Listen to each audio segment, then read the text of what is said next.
Excuse me.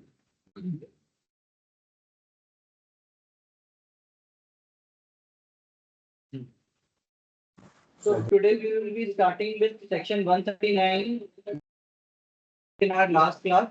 After that, we will continue with section 275 to 280, which are related to prosecution. That is, jail कब दे सकते हैं in case of violations of income tax matters. बाहर की voice आती है, तेरी वॉइस नहीं आएगी नहीं.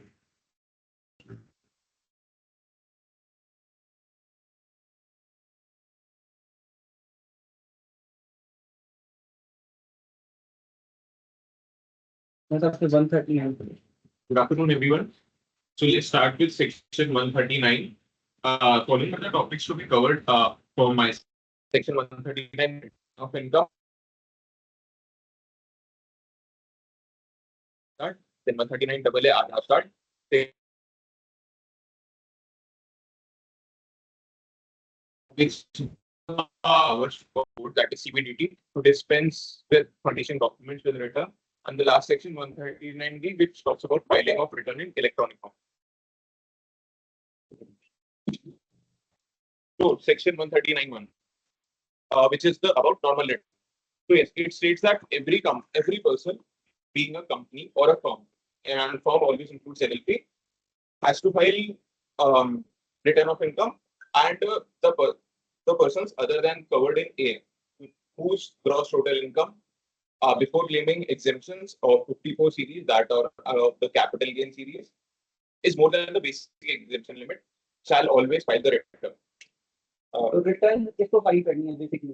सब किसी को, मतलब अगर कंपनी है और पार्टनरशिप फर्म है तो हर केस में फाइल करनी है, इररिस्पेक्टिव की उनकी इनकम 10,000 रुपए है, लॉस है 10 लाख है, तो 2 रुपए की इनकम है, लॉस भी है, तो पार्टनरशिप फर्म और कंपनी को रिटर्न फाइल करना मैंडेटरी है. अदर देन पार्टनरशिप फर्म, मतलब इंडिविजुअल हो गए, एचयूएफ हो गए, उनके केस में कब होगी? जब maximum amount chargeable to tax, मतलब 2.5 लाख की लिमिट जब इनकम की क्रॉस हो जाएगी तो उनको रिटर्न फाइल करना मैंडेटरी है. बट वो 2.5 लाख के लिए कैसे दिखेंगे? सबको किसी का कैपिटल गेन है, उसने प्रॉपर्टी सेल करी, कैपिटल गेन आया 10 लाख, उसने 9 लाख के एग्जेम्पशन मिली 54 रहता है, तो क्या 1 लाख की इनकम हो गई तो क्या उसको रिटर्न फाइल करना जरूरी है या नहीं जरूरी है? उसको एग्जेम्पशन, कोई भी एग्जेम्पशन लेता है या एटीसी की डिडक्शन लेता है या कोई भी चीज ऐसी लेता है, तो उसके पहले उसके क्या इनकम है, अगर वो 2.5 लाख से क्रॉस हो गया तो उसको रिटर्न फाइल करना मैंडेटरी है. So next it talks about the resident individuals. So there are basically two types of resident individuals, with are ordinary resident and not ordinary resident. So this covers only the resident which are ordinary resident, who is a beneficiary owner of any asset located outside India, or is a beneficiary of any asset located outside India, or has a signing authority in any account outside India. So has to file return of income, provided अगर जो beneficiary owner अगर उसने अपनी income already show कर दी है तो फिर बेनिफिशियरी को फाइल करने की जरूरत नहीं है। तो लेट अस अंडरस्टैंड कि बेनिफिशियल ओनर कौन है। बेनिफिशियल ओनर वो इंडिविजुअल होगा जिसने कोई भी एसेट आउटसाइड इंडिया अगर परचेज करा है तो उसके लिए कंसिडरेशन डायरेक्टली या इनडायरेक्टली करी है, और प्रोवाइडेड उस जो भी असेट है उसका फ्यूचर बेनिफिट उसको अभी अक्रू होगा या फिर फ्यूचर में टाइम पर। और बेनिफिशियरी वो पर्सन है जिसको सेम बेनिफिट मिल रहा है, लेकिन जो उस एसेट की कंसिडरेशन है वो उसने पे नहीं करी है। जब कोई भी पर्सन जिसका आउटसाइड इंडिया अगर किसी असेट में कोई इंटरेस्ट है तो उसको इंडिया में रिटर्न फाइल करना मैंडेटरी, ऑल्दो उसकी इंडिया में रिटर्न कम हो। आजकल रिसेंट केसेस क्या आ रहे हैं, जैसे कोई पर्सन है, आजकल ट्रेडिंग बहुत इजी हो गई है, जैसे यूरोज आते हैं करने अकाउंट बनानी है, वैसे यूएस ट्रेडिंग भी इंडिया में लोग कर रहे हैं ऐप डाउनलोड करके। तो अगर आप यूएस स्टॉक में ट्रेडिंग कर रहे हो, आपके पास 2 लाख 2.5 लाख 5 लाख के भी यूएस स्टॉक है, तो आपको इंडिया में रिटर्न फाइल करना मैंडेटरी हो गया है, अगर आपकी इंडिया में कोई और इनकम नहीं है तो भी। और अगर इंडिया में इनकम है तो भी आपको फॉरेन एसेट के डिक्लेरेशन में उस असेट को दिखाना पड़ेगा कि मेरे पास फॉरेन एसेट है मेरे पास। So now, for कुछ ट्रांजैक्शंस नोटिफाइड है एक्ट में कि अगर आप इन ट्रांजैक्शंस के अंडर कवर होते हो तो फिर आपको रिटर्न फाइल करना मैंडेटरी है। तो द ट्रांजैक्शंस आर कि आपने अपने किसी करंट अकाउंट में 1 करोड़ या उससे ज्यादा का अमाउंट डिपॉजिट कराया किसी भी एक फाइनेंशियल ईयर में, किसी एक अकाउंट में या एक से ज्यादा अकाउंट, या फिर किसी सेविंग्स अकाउंट में 50 लाख से ज्यादा जमा कराया। देन अगर आप फॉरेन एक ट्रैवल का एक्सपेंडिचर कर रहे हो किसी भी अपने लिए या फिर किसी अपने रिलेटिव के लिए of an amount exceeding 2 lakh, तो भी आप यहाँ पे कवर हो जाओगे।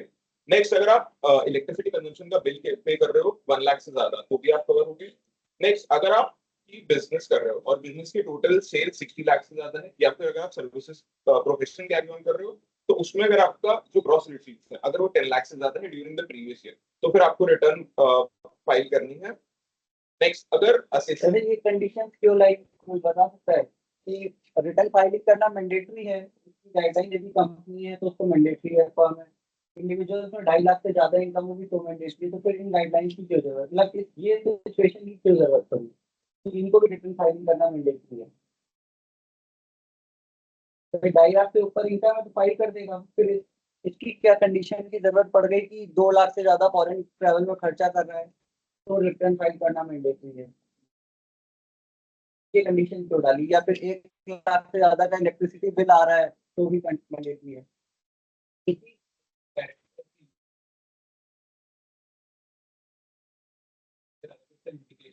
इंडिकेटर है, मतलब अभी तक क्या हो रहा था, कुछ लोग हैं जो रिटर्न फाइलिंग के पैरामीटर में नहीं आ रहे थे, उनको रिटर्न तो फाइल नहीं करनी पड़ रही थी, लेकिन हर साल फॉरेन ट्रिप्स कर रहे थे, उनका इलेक्ट्रिसिटी कंजम्पशन हर महीने का 10-10 12-12 हज़ार आ रहा है, जो ईयरली 1 लाख रुपए क्रॉस हो जा रहा है। तो गवर्नमेंट ये देखना चाहती है कि इनके पास सोर्स ऑफ इनकम क्या है, पैसा खर्च करने के लिए पैसे आ कहाँ से रहे हैं। तो ये 5-6 कंडीशन अभी 3-4 साल पहले ही डाली है कि बैंक में 1 करोड़ से ज्यादा अगर करंट अकाउंट में जमा कर रहे हो, 1 लाख से ज्यादा इलेक्ट्रिसिटी कंजम्पशन पे आपका खर्चा है, 2 लाख से ज्यादा आपका हर साल फॉरेन ट्रैवल पे खर्चा है, तो आपकी इनकम 2.5 लाख से कम भी है तो भी आपको रिटर्न फाइल करना मैंडेटरी है। सपोज टर्नओवर तो 60 लाख है पर आप प्रॉफिट एंड लॉस अकाउंट बनाते हो, उसमें आपका 50,000 का ही प्रॉफिट आता है, तो भी आपको 60 लाख की अगर आपकी टर्नओवर से ज्यादा है तो आपको रिटर्न फाइल करना मैंडेटरी है। So next are the due dates for filing the return. So the person who is required to furnish transfer pricing report under section 92E, and this also includes the partner of those firms. The due date is 30th November of the accounting year. Next, the company assessment year. The company other than the above said company and the person whose books of accounts are to be audited, or the partner of the firm where books are and the partner of those firms whose books of accounts are to be audited. The due date is 31st October of assessment year, and the persons other than all of the above covered shall file the return by 31st July of the account assessment year. For the current assessment year 25-26, it has been extended by CBDT to 15 September 2025. So next section is 139 subsection 1C. These are certain exemptions provided by the central government for filing the return. So the act says the central government may, by notification and official gazette, exempt any class or category of person from filing a return of income under section 139(1), subject to the prescribed conditions. So the central government has notified 3 classes, which are a non-resident or a foreign company, जिसकी सिर्फ income जो है वो investment fund, जो कि investment fund है वो setup है IFSC जैसे अगर एग्जांपल लूं तो गिफ्ट सिटी जो है वहां पे अगर कोई इन्वेस्टमेंट फंड सेटअप है और जो नॉन नॉन रेजिडेंट या फॉरेन कंपनी है उसकी इनकम सिर्फ वहीं से अप्रूव हो रही है और प्रोवाइडेड जो इन्वेस्टमेंट फंड है वो जब इनकम प्रोवाइड कर रहा है तो उसने जो नॉन रेजिडेंट या फॉरेन कंपनी है उसका टीडीएस डिडक्ट करा अंडर सेक्शन 194 एलबी 194 एलबी कहता है कि अगर इन्वेस्टमेंट फंड अपने यूनिट होल्डर्स को इनकम देता है तो उसको रेजिडेंट इंडिविजुअल्स के लिए 10% और नॉन रेजिडेंट इंडिविजुअल्स के लिए रेट एंड फोर्स से टीडीएस डिडक्ट करना है। तो रेट एंड फोर्स फिलहाल है 30%। ये होता है या तो जो गवर्नमेंट नोटिफाई करते हैं या फिर डीटीडब्ल्यू में कोई फोर्स रेट हो जो नॉन रेजिडेंट के लिए बेनिफिशियल हो। तो अगर इस सेक्शन में उसका टीडीएस डिडक्ट हुआ है और सीजी को पे हो गया है तो फिर वो उस नॉन रेजिडेंट या फॉरेन कंपनी को अपनी रिटर्न फाइल करने की जरूरत नहीं। ये एग्जेम्पशन अवेलेबल नहीं होगा अगर जो भी एसएससी है उसको 142 सबसेक्शन 1 या फिर 148 का नोटिस हो चुका है। नेक्स्ट, अगर तो एक कंडीशन ये है कि नॉन रेजिडेंट की अगर इंडिया में कोई इनकम है तो उसको इंडिया में रिटर्न फाइल करना जरूरी है किसी भी कंट्री का। अब लेकिन सपोज अब गवर्नमेंट को थोड़ा सा सिस्टम अपना प्रॉपर करना था, लोगों के ऊपर कंप्लायंस बर्डन कम करने थे, तो उन्होंने देखा कि जिन लोगों को कोई ऐसे कंपनी से या फिर कोई ऐसे इन्वेस्टमेंट फंड से इनकम आ रही है जो आईएफएससी में लोकेटेड है, आईएफएससी हो गया अपना gift city mostly Gujarat Exactly, saya tahu nomor 2 लेकिन वो स्टार है मेरे पास में इन्होंने अपना नंबर नहीं जाता था मुझे नहीं। अगर वहां से कोई इनकम आ रही है तो वो इंडिया में भी आएगी तो वो एग्जाम होगी, तो इंडिया में भी वो उसके ऊपर टैक्स नहीं आएगा। तो उन्होंने इसको उस तरह की नॉन रेजिडेंट को स्पेसिफाई कर दिया कि अगर उनको गिफ्ट सिटी वाले इन्वेस्टमेंट फंड से कोई इनकम आ रही है तो वो इंडिया में भी एग्जाम रहेंगे, तो उनको टैक्स नहीं फाइल भी करेंगे तो भी चलेगा, तो उनको इंडिया में टैक्स रिटर्न फाइल करना मैंडेटरी नहीं होते। नेक्स्ट, अगर किसी भी नॉन रेजिडेंट या फॉरेन कंपनी की जो इनकम है वो सिर्फ specified funds referred under section 10 subsection 4D में है और उनके ऊपर पैन की प्रोविजंस भी एप्लीकेबल नहीं तो ये लोग भी एग्जाम्प्ट होंगे। नेक्स्ट, अगर कोई नॉन रेजिडेंट है जो कि एक फॉरेन एलिजिबल फॉरेन इन्वेस्टर है और उसकी जो इनकम है वो सिर्फ आई है transfer of capital assets referred to under section 47(7) में। इसमें कुछ नोटिफाइड असेट्स है जो कि अपने जीडीआर हो गए या फिर किसी भी Indian rupee denominated bond of Indian company है उसमें उनसे अगर ट्रांसफर से बनता है तो वो पहली बात तो ट्रांसफर अपना कैपिटल गेन अप्रूव ही नहीं होता, उसमें ट्रांसफर ही नहीं होता तो उस पर कैपिटल गेन नहीं आएगा। तो अगर कैपिटल गेन ही नहीं है तो उसकी कोई इनकम नहीं बनेगी, तो इसलिए जो भी ऐसा होगा उनको रिटर्न फाइलिंग से एग्जाम किया गया। लेकिन प्रोवाइडेड इसमें कंडीशन है कि वो जो भी असेट्स होनी चाहिए वो रिकॉग्नाइज स्टॉक एक्सचेंज पे लिस्टेड होनी चाहिए ऑफ आईएफएससी और जो भी कंसिडरेशन है वो फॉरेन करेंसी में पेबल होनी चाहिए और इन पे भी पैन प्रोविजंस एप्लीकेबल नहीं होंगे जो अपन आगे डिस्कस करें। So next is section 139 subsection 3 loss rate. तो अगर किसी एसएससी के पास इनकम नहीं है सिर्फ लॉसेस हैं एक करंट ईयर में तो उसको वो कैरी फॉरवर्ड कर सकता है एज पर सेक्शन 8। जैसे लॉसेस हो गए फॉलोइंग लॉसेस, अगर इस पर्पस का ये था कि अगर एसएससी के पास सिर्फ लॉसेस हैं, business loss under section 72 subsection, speculation business loss, loss from specified business या फिर कैपिटल गेन का लॉस या फिर loss from the activity of owing and maintaining loss, it is 139 की सबसेक्शन का पर्पस ये है कि लॉस है तो भी आपको रिटर्न फाइल करना मैंडेटरी है। अभी तक तो ये देख रहे थे कि इनकम है तो भरना है तो 139 में है कि अगर आपको लॉस है और उसको आप कैरी फॉरवर्ड करना चाहते हो तो भी रिटर्न फाइलिंग करना मैंडेटरी है।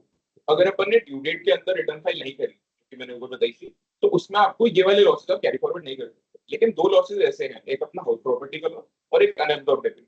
ये दो लॉसेस अगर आप रिटर्न को लेट में फाइल करोगे तो भी आप ये लॉस कैरी फॉरवर्ड कर सकते हो। नेक्स्ट 139 सबसेक्शन को बिलेटेड रिटर्न। तो अगर आप कोई भी SSC within the due date अगर अपनी रिटर्न फाइल नहीं कर पाया तो वो आफ्टर द ड्यू डेट एक टाइमलाइन स्पेसिफाइड है that is any time before 3 months prior to the end of relevant assessment year या फिर before the completion of assessment whichever is earlier, उसमें रिटर्न फाइल कर सकता है। लेकिन उसके उसको कुछ कॉन्सिक्वेंसेस होंगे। एक तो जैसे मैंने बताया कि लॉसेस कैरी फॉरवर्ड नहीं कर पाएगा। नेक्स्ट उस पर एक लेट फाइलिंग की फीस लगेगी और उसको इंटरेस्ट अंडर सेक्शन 234 है दैट इज 1% पर month of the part of the month thereof ऑफ पे इंटरेस्ट पे करना पड़ेगा। तो लेटेड बेसिकली क्या हुआ तो सपोज 139 में टाइमली फाइल करना था, रिटर्न नहीं फाइल कर पाया तो बिलेटेड रिटर्न में 3 months का वो दे रखा है कि आप अभी नहीं कर पाए तो आप नेक्स्ट 3 months के अंदर फाइल कर लोगे तो भी आपका ये माना जाएगा रिटर्न फाइल है। बट उसके कुछ कॉन्सिक्वेंसेस है कि आपको कैरी फॉरवर्ड ऑफ लॉस नहीं मिलेगा, कुछ 234 की पेनल्टी वो लगेगी, इंटरेस्ट लगेगा, तो वो सारी चीज में लगेगी, बट डिलेटर रिटर्न फाइल करने से ये बेनिफिट क्या क्या है कि कल को कभी आपका स्कूटी या कोई चीज आता है तो इनकम टैक्स ऑफिसर कोई चीज आइडेंटिफाई करेगा तो उससे पहले आपके पास ये कहने को रहेगा कि मैंने टू मॉडल डिक्लेयर कर दिया था और वो डेट दिया था फाइल में। तो नेक्स्ट कुछ सेक्शन है 139 सबसेक्शन 4A to 4 है। ये कुछ स्पेसिफाइड एंटिटीज है, इनके लिए मैंडेटरी करता है कि उनको रिटर्न फाइल करें। जैसे 139 सेक्शन सबसेक्शन 4A है, ये कोई भी रिलीजियस या चैरिटेबल ट्रस्ट है जिनकी बेसिक एग्जेम्पशन लिमिट से ज्यादा है before claiming reduction exemption under section 11 या 12, उनको बोलता है कि उनको रिटर्न फाइलिंग करना मैंडेटरी है। Next 139 subsection 4B political parties पे है। 4C जो है वो specific institution like research associations, news agency, hospital, universities को भी फाइल करनी है before claiming the exemptions under section 10। 4D states that कि mandates return filing by educational institution जो कि 4C में नहीं है। इवन अगर उनकी इनकम फुली एग्जेम्प्ट है तो भी उनको रिटर्न फाइल करनी है। 4E में कुछ बिजनेस ट्रस्ट के नाम है जैसे रियल एस्टेट इन्वेस्टमेंट ट्रस्ट या फिर infrastructure investment trust have to file the return regardless of whether income is exempt और नॉट। एंड 4F स्टेट्स की जो इन्वेस्टमेंट फंड है रेफर्ड अंडर सेक्शन 115 यूबी जैसे कि ऑल्टरनेट इन्वेस्टमेंट फंड कैटेगरी 1 या 2 के, उनको भी रिटर्न फाइल करनी अगर उनकी इनकम भी एग्जेम्प्ट है तो। Next section 139 subsection 5 revised return. तो रिवाइज रिटर्न इज लाइक कि आपने अपनी ओरिजिनल रिटर्न भरी 139(1) में, या फिर लॉस रिटर्न भरी, या फिर बिलेटेड रिटर्न भरी। इन तीनों को में अगर आपने भरने के बाद आपको रियलाइज हुआ कि आपने कुछ मिस्टेक कर दी है तो फिर सीपीटीटी ने लॉ एक हमको टाइम देता है before that is time limit same है before 3 months of the end of relevant assessment year that is 31st December of assessment year या फिर before the completion of assessment whichever is earlier. तो आप अपनी return को revise कर सकते हो। रिटर्न रिवाइज करने में कोई नंबर ऑफ टाइम्स नहीं, आप कितनी भी बार उसको रिवाइज कर सकते हो और जो भी आपकी रिवाइज रिटर्न होगी उसकी जो डेट मानी जाएगी वो वही मानी जाएगी जो आपने ओरिजिनल रिटर्न की डेट फाइल कर डेट जो होगी उस टाइम पे फाइल में। रिवाइज रिटर्न आप फाइल करके अगर आपने कोई चीज आप नहीं दिखा पाए तो भूल गए दिखाना, बाद में आपको पता चलता है कि हाँ ये इनकम थी मेरी, तो आप रिवाइज रिटर्न में शो करोगे तो उसको ट्रीट किया जाएगा जो आपने ओरिजिनल रिटर्न भरी थी उसी को उसने रिप्लेस कर दिया है, तो डेट ऑफ फाइलिंग भी पुरानी वाली मानी जाएगी। Next section 139 subsection requirement to furnish additional information with it. तो जैसे कई केसेस में जो असेसी है उसको कुछ कुछ चीजें दिखानी पड़ सकती हैं, जैसे कि कुछ एग्जेम्प्ट इनकम है तो उसकी उसको डिटेल्स देनी पड़ेगी, assets of specified nature, bank account या क्रेडिट कार्ड कुछ एक्सपेंडिचर जो कि तो सीपीटीटी को पावर देता है कि वो उससे ये मंगा सकता है। Next subsection 6A file of reports and documents. So ITC shall IT based in business or profession. एक तो उसकी tax audit report under section 44, location and type of partner एक एसएससी जो कि बिजनेस और प्रोफेशन कैरी आउट कर रहा है उसको देनी पड़ेगी। नेक्स्ट सेक्शन तो 139 सेक्शन 8 अपडेटेड ये मैन भी हुआ है तो 139 सब सेक्शन 8 है। उधर पीछे बात मत करो। allows any person to furnish an updated return of income.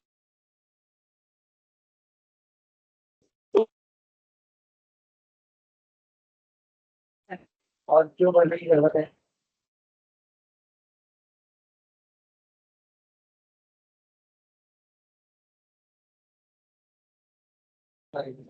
बात भी तो पढ़ना है, दो नहीं अब 4 साल हो गया है 2022-23 की कोई इनकम है और जो लगता है कि नहीं शो करी है और इनकम टैक्स शो करना चाहते हैं तो अब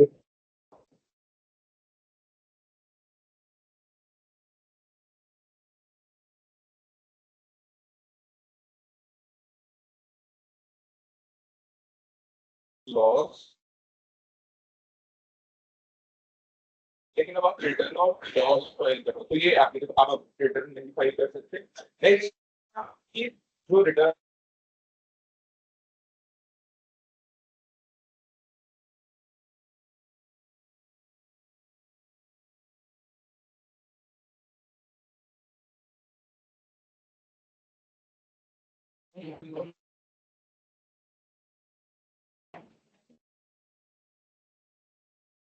ये जरूरत है कि कुछ लोग कुछ पैसा देने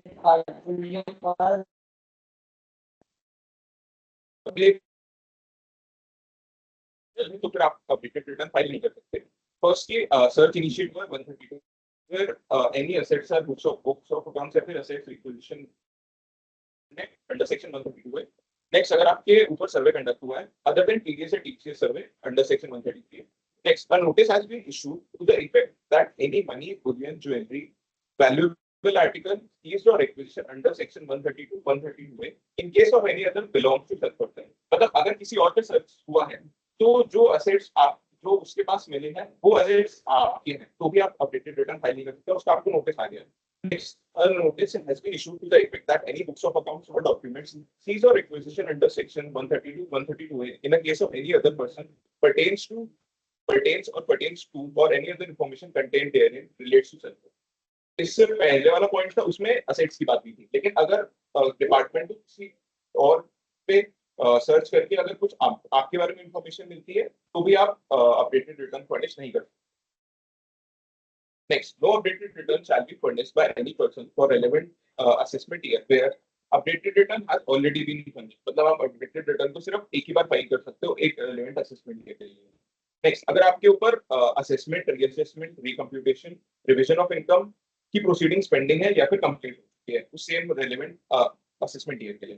next, AO has information in respect of such person for the relevant accounting year in his position under the Prevention of Money Laundering Act, Black Money Act, Imposition of Tax Act, Prohibition of Benami Property Transactions Act, the Smugglers and Foreign Exchange Manipulators Act। और मतलब department के पास, EO के पास ये information आपको Indian acts के अंदर आ गई है और आपको उसने कम्युनिकेट भी कर दी है before prior to the due date of filing of ROA under section 139(8)। Next, department को कोई भी नोटिस आ गई या कोई भी इंफॉर्मेशन उनके पास आ चुकी है और उसके बाद अब अपडेटेड रिटर्न आप भरना चाहते हो तो नहीं कर सकते। वहां से नोटिस इश्यू हो गई तो फिर आपके पास उस साल के अपडेटेड रिटर्न भरने का ऑप्शन ड्रॉप हो जाएगा।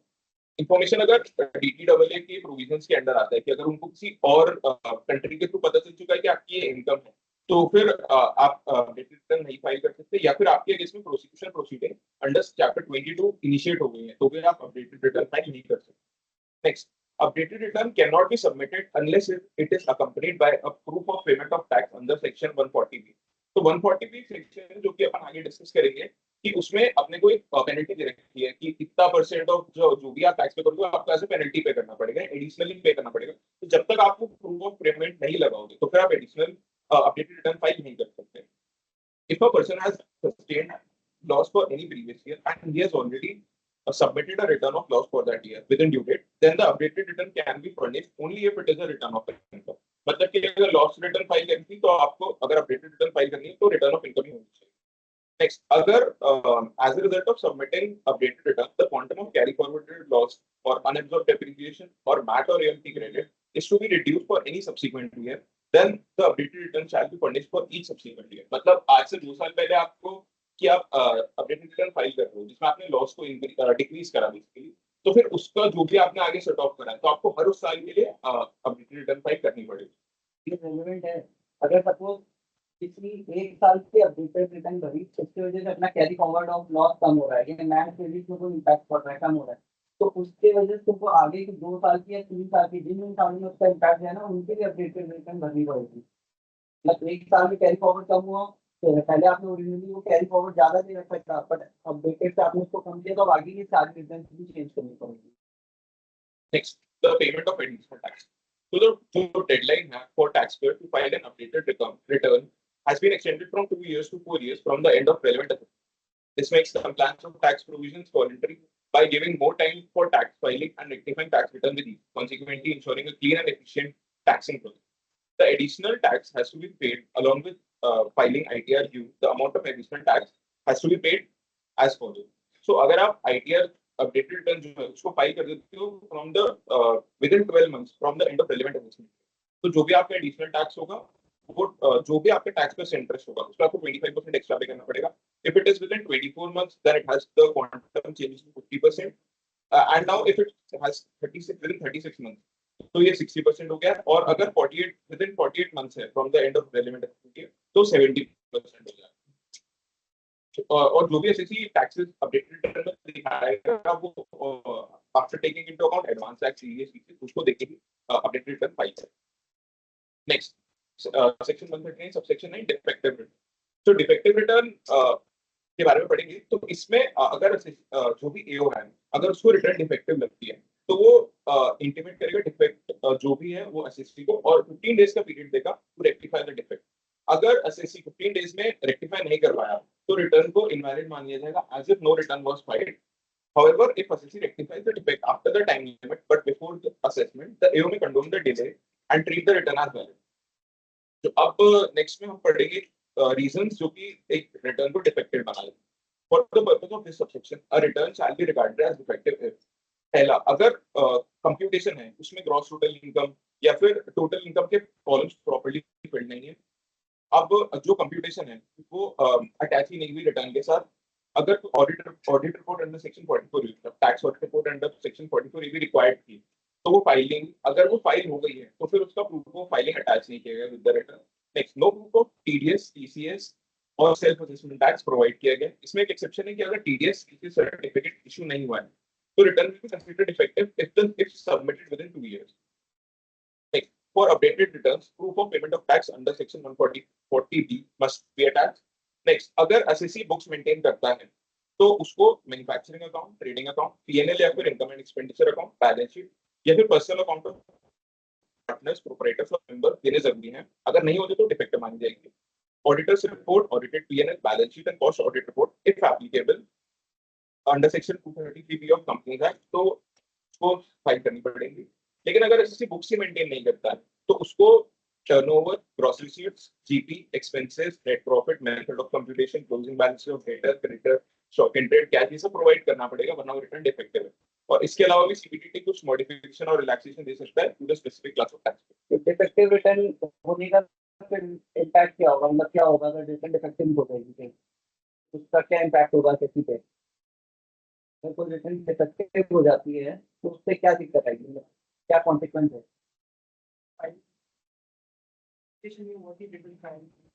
हाँ, ये माना जाएगा कि उस साल के रिटर्न फाइल ही नहीं कर सकी। अब रीजन क्या क्या है, एक बार डिफेक्टिव रिटर्न से स्लाइड पर पहला है कि कोई ऐसा कॉलम था जो भरना जरूरी था या टोटल इनकम का है, ग्रॉस टोटल इनकम का, वो आपने नहीं शो करा। या कोई जैसे कोई ऐसी चीज है सपोज अदर इनकम है, अदर इनकम में अभी थोड़े टाइम पहले 2 साल 3 साल पहले चेंज है कि आप अदर इनकम के अंदर फिर वापस से अदर इनकम नहीं दिखा सकते। मतलब अदर इनकम के अंदर आपको नेचर ऑफ इनकम तो बतानी पड़ेगी ना, इंटरेस्ट इनकम है, डिविडेंड है या कमीशन इनकम, ब्रोकरेज इनकम है। बहुत लोग क्या करते थे अदर इनकम में फिर अदर इनकम डाल के फिर अमाउंट भर देते थे, तो वो भी एक केस है डिफेक्टिव रिटर्न का। आपको अदर इनकम के अंदर तो एटलीस्ट नेचर बताना पड़ेगा ना कि इनकम का नेचर क्या है। कि जैसे सपोज कोई ऑडिटेड अकाउंट है उसकी फिर रिटर्न भर रहे हैं तो उसके ऑडिटेड अकाउंट अटैच है, नाम आप भूल गए अपन ऑडिटेड अकाउंट की अटैच किया और सबमिट कर दी तो वो डिफेक्टिव रिटर्न में क्लासिफाई होगा। तो ये किसी भी कंडीशन से इनका ध्यान रखना होगा, अदरवाइज ये माना जाएगा कि उस एसएससी ने कभी रिटर्न भरी नहीं उस साल की। Next let us talk about section 139 में परमानेंट अकाउंट और पैन। सो लिस्ट प्रिस्क्राइब की गई है जिसमें इन पर्संस को पैन अप्लाई करना मैंडेटरी और उसके टाइम लिमिट दे रखी है कब तक वो अप्लाई कर सकते। तो every person if is total income या फिर किसी और के अगेंस्ट में अगर वो असेसेबल है तो उसकी total income basic exemption limit से ज्यादा है तो उसको अप टू 31st में ऑफ असेसमेंट ईयर पैन के लिए अप्लाई करना है। अगर कोई भी person business profession carry out कर रहा है और उसका टर्नओवर इस मतलब 2.5 लाख और 5 लाख तक एक्सीड करेगा या फिर कर सकता है, दोनों केसेस में उसको up to end of previous year PAN के लिए अप्लाई करना है। Next, resident other than individual which enters into a financial transaction amounting to aggregating rupees 2.5 lakhs or more in the financial year, तो उनको भी 31st में of account assessment year तक PAN apply करना है। MD, director, partner, trustee, author, founder, karta, CEO, principal officer और office bearer of person referred in court उनको भी सेम टाइमलाइन में 31st में ऑफ असेसमेंट ईयर तक पैन के लिए अप्लाई करना है। नेक्स्ट, अगर कोई भी पर्सन कैश डिपॉजिट करता है 20 लाख और more in one financial year in one और मोर अकाउंट ऑफ बैंक और कोऑपरेटिव बैंक और या फिर वो कैश विड्रॉल करता है 20 लाख और मोर या फिर वो अपना कोई करंट अकाउंट या फिर कैश क्रेडिट अकाउंट खुलवाता है तो उसको ये ट्रांजैक्शंस करने से एटलीस्ट 7 डेज पहले पैन के लिए अप्लाई करना जरूरी है। पैन मतलब इन शॉर्ट सबको ही लेना है, जो भी पर्सन है उसकी अगर अर्निंग स्टार्ट हो गई है तो उसको पैन लेना है, या किसी कंपनी में डायरेक्टर है, किसी फॉर्म में पार्टनर है तो हर किसी को पैन तो अप्लाई करना ही है अपना। नेक्स्ट, अब ये फॉलोइंग पर्संस को पैन अप्लाई नहीं करना है। एक तो माइनर्स की खुद की कोई टैक्सेबल इनकम नहीं है अपने खुद के हैंड्स में, वो अपने पेरेंट्स का पैन कोड करके कुछ आगे ट्रांजैक्शन अपन पढ़ेंगे उसमें पैन कोड करना जरूरी है, तो वहां पे वो पेरेंट्स का पैन कोड कर सकता है।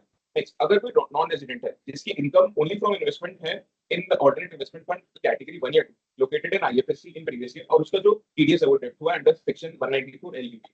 नेक्स्ट, अगर कोई नॉन रेजिडेंट एलिजिबल इन्वेस्टर है जो कि अपनी इनकम अर्न करा from the transfer of capital assets referred in the section 47(7)(a)(b), जो कि लिस्टेड है recognised stock exchange in IFSC, और कंसीडरेशन जो है वो पेड या पेबल इन फॉरेन करेंसी, तो उसको भी पैन अप्लाई करने की जरूरत नहीं है। जो अपन ने 139 सेक्शन 1C में पढ़े थे उनको पैन अप्लाई करने की जरूरत नहीं है। नेक्स्ट, अब इन दोनों पॉइंट्स पॉइंट 2 और पॉइंट 3 के लिए कुछ कॉमन गाइडलाइंस हैं कि जो भी नॉन रेजिडेंट है या फिर फॉरेन इन्वेस्टर है उसको अपने फंड को या फिर स्पेसिफाइड फंड या फिर फंड ब्रोकर को कुछ डिटेल्स प्रोवाइड करनी है, बेसिक डिटेल्स की name, email, contact number, address, जहाँ पे foreign country in which he is a resident, declaration that he is a resident of a foreign country, tax identification number या फिर कोई भी यूनिक आइडेंटिफिकेशन नंबर जो कि non resident को उसकी कंट्री में यूनिकली आइडेंटिफाई करता है। और जो भी स्पेसिफाइड फंड या फिर ब्रोकर है उसको एक क्वार्टरली स्टेटमेंट फाइल करनी होगी जो कि ये सारी डिटेल्स ऊपर प्रोवाइड करेगा, और 15 डेज में ये रिटर्न उसको एंड ऑफ द क्वार्टर से फाइल करनी है। नेक्स्ट, अब ये कुछ ट्रांजैक्शन है जहाँ पे पैन कोड करना मैंडेटरी है। ये बहुत कॉमन ट्रांजैक्शन है जैसे कि sale and purchase of motor vehicle other than two wheeler, तो हर ट्रांजैक्शन पे कोड करना जरूरी है। अगर आप अपना अकाउंट खुलाते हो अदर देन एफडी या basic savings bank account with a bank ये लिस्ट कोऑपरेटिव बैंक। देखते हैं ना, ये पूछेंगे किसी का बंद करना है चालू करना है, फिर तो कोई दिक्कत नहीं, सब रिमोट सकते। इसमें लायबिलिटी किसकी होगी कि पैन कोड करने की? पहला जैसे है cell purchase of motor vehicle other than two wheeler, तो जो खरीदने जाएगा उसकी जिम्मेदारी है या जो सेलर है उसकी है? सेलर है, उसके ऊपर रिस्पॉन्सिबिलिटी डाल सकती है कि कोई भी पर्सन आए मोटर व्हीकल परचेज करने तो तुमको मैंडेटरी उसके पैन भेजना, उसको दे नहीं सकते हो। ऐसे ही सारे ट्रांजेक्शन में उस पर्सन की लायबिलिटी कर रखी है, जो पर्सन जा रहा है उसकी नहीं, बल्कि जो जैसे बैंक के केस में बैंक के ऊपर मैंडेटरी कर रखा है, तो इस तरीके से। अगर आप कोई भी डेबिट या क्रेडिट कार्ड इशू कराते हैं तो उसमें भी पैन कोड मैंडेटरी है। Then opening a demat account, अगर आप किसी होटल या रेस्टोरेंट का एक बिल या फिर एक से ज्यादा bill eight one time cash में पे कर रहे हैं 50,000 से ज्यादा, तो फिर पैन कोड करना मैंडेटरी है। अगर आप फॉरेन कंट्री के ट्रैवल के लिए या फिर परचेज ऑफ फॉरेन करेंसी में 50,000 से ज्यादा कैश पे कर रहे हैं। Next, payment of mutual fund for purchase of unit, इसमें अमाउंट ग्रेटर देन 50,000 है। नेक्स्ट, अगर आप किसी भी कंपनी या फिर इंस्टीट्यूशन को पेमेंट कर रहे हैं फॉर एक्वायरिंग ऑफ डिबेंचर और bonds issued by for an amount greater than 50,000, तो पैन कोड करना मैंडेटरी है। Next, payment to RBI for acquiring bonds, वही सेम अमाउंट ग्रेटर देन 50,000। अगर आप किसी भी बैंक में डिपॉजिट कर रहे हैं in any single day cash deposit 50,000 से ज्यादा कर रहे हैं तो पैन कोड करेंगे। Next, purchase of bank draft, pay order, bank fix from a bank और कोऑपरेटिव बैंक, अगर किसी सिंगल डे में कैश पेमेंट हो रहा है 50,000 से ज्यादा। नेक्स्ट, अगर आप एफडी विद एनी बैंक और कोऑपरेटिव बैंक और पोस्ट ऑफिस और निधि कंपनी और एनबीएफसी, अगर आप 50,000 एक बार में 50,000 से ज्यादा का या फिर से फाइनेंशियल ईयर में 5 लाख से ज्यादा का अमाउंट है तो पैन कोड करना मैंडेटरी है। Next, payment for more than one और more prepaid instruments of bank, cooperative bank or to any company or institution amount greater than 50,000। Next, payment of life insurance premium amount greater than 50,000 in our financial year. A contract for sale or purchase of securities other than share और cell और purchase of unlisted share, अगर 1 लाख पर transaction से ज्यादा का amount है तो pan पे होगा। नेक्स्ट, सेल और purchase of any movable property जिसका अमाउंट या फिर एससीवी ग्रेटर देन 10 लाख है। नेक्स्ट, सेल और purchase of any goods and service other than all covered above, अगर वो अमाउंट 2 लाख से ज्यादा पर ट्रांजैक्शन जाता है तो फिर पैन कोड होना जरूरी है। नेक्स्ट, पैन और आधार इंटरचेंजेबल है। Every person required to quote or intimate PAN may quote Aadhaar if he has not been allotted PAN but possesses Aadhaar or has been allotted PAN and has already linked to Aadhaar। मतलब अगर उसको pan नहीं मिला है तो वो आधार code करेगा, या फिर अगर उसका पैन और आधार लिंक्ड है तो वो इंटरचेंजेबली दोनों में से कोई भी यूज कर सकता है। Next, every person entering into prescribed transactions shall be required to authenticate PAN or Aadhaar quoted. Also, every person receiving such document should ensure that PAN or Aadhaar quoted is authenticated। मतलब जो pan देगा उसकी responsibility है कि वो pan सही हो, और जिसको पैन रिसीव होगा उसकी भी रिस्पॉन्सिबिलिटी बनती है कि जो पैन उसको आया है वो फॉल्स नहीं हो। इससे रिलेटेड कुछ पेनल्टीज हैं सेक्शन 272 ने penalty for failure to comply with section 139। तो अगर आपने इन जनरल प्रोविजंस ऑफ 139 अप्लाई नहीं करे तो 10,000 की पेनल्टी है। अगर आपने फॉल्स पैन या आधार नंबर कोड करा तो 10,000 फॉर ईच रिपोर्ट। अब अगर जो पर्सन आधार या पैन कोड कर रहा है अगर वो ऑथेंटिकेट नहीं कर पाता है तो उस पर 10,000 की पेनल्टी है। या फिर जो पर्सन को पैन और आधार रिसीव हुआ है वो ऑथेंटिकेट नहीं कर पाता कि वो पैन सही है या गलत है तो उस पे भी 10,000 की पेनल्टी है। Next section 139 double A Aadhaar. Every person जो कि एलिजिबल है आधार नंबर ऑब्टेन करने को उसको कोड करना है। एक तो पैन के अलॉटमेंट में उसके एप्लीकेशन में और एक रिटर्न ऑफ इनकम में आधार कोड करना मैंडेटरी। पहले ये केस था कि अगर आपके पास आधार नहीं है तो फिर आप आधार की एक एनरोलमेंट आईडी आती है 28 डिजिट की उसको कोड कर सकते हैं। लेकिन अब आफ्टर 1 अक्टूबर 2024 तो आधार ही फर्निश करना पड़ेगा और ये आधार एनरोलमेंट आईडी का ऑप्शन डिसेबल कर दिया है। नेक्स्ट, अगर किसी पर्सन को 1 जुलाई 2017 से पहले पैन अलॉटेड था तो उस टाइम पे पैन को लिंक कराना आधार से जरूरी नहीं था, लेकिन इसके बाद जरूरी था तो उसको इनकम टैक्स डिपार्टमेंट को बिफोर 31 मार्च 2022 पैन के साथ आधार लिंक कराना जरूरी था, वरना पैन जो है वो इनऑपरेटिव मान लिया जाएगा। और इस केस में अगर कोई भी ट्रांजैक्शन करता है जो अपन ने ऊपर ट्रांजैक्शन पढ़ी तो उसमें 272 की पेनल्टी अप्रूव हो जाएगी। और जो भी नेगेटिव कॉन्सिक्वेंस है जैसे अपन टीडीएस में पढ़ते हैं कि एक्स्ट्रा रेट से टीडीएस कटेगा, वो सारी जो भी नेगेटिव कॉन्सिक्वेंस है वो उनको डिले कर दिया था 1 जुलाई 2023 तक। मतलब अगर पैन और आधार है उनको आपने लिंक नहीं करा रखा है तो क्या माना जाएगा कि पैन आपके पास है, ये माना जाएगा आपका पैन इनऑपरेटिव है। जहाँ 2% टीडीएस कटना चाहिए या 1% कटना चाहिए 194 तो 20% कटेगा। तो अगर आपके पास पैन आधार दोनों है तो आप उसको लिंक करवा दो आपस में। This section shall not apply to an individual who does not possess Aadhaar card or enrollment ID and is resident of state of Jammu and Kashmir, Meghalaya, Assam, या फिर नॉन रेजिडेंट है या फिर उसकी एज 80 इयर्स या उससे ज्यादा है at any time during the previous year, या फिर वो not a citizen of India. तो इन सब केसेस में आधार मैंडेटरी नहीं। Next, now let us talk about section 139B tax return preparer. तो सेक्शन 139 ये टैक्स रिटर्न प्रिपेयर किसी को पता है कि कौन होते हैं? टीआरपी टैक्स रिटर्न प्रिपेयर कौन होते हैं?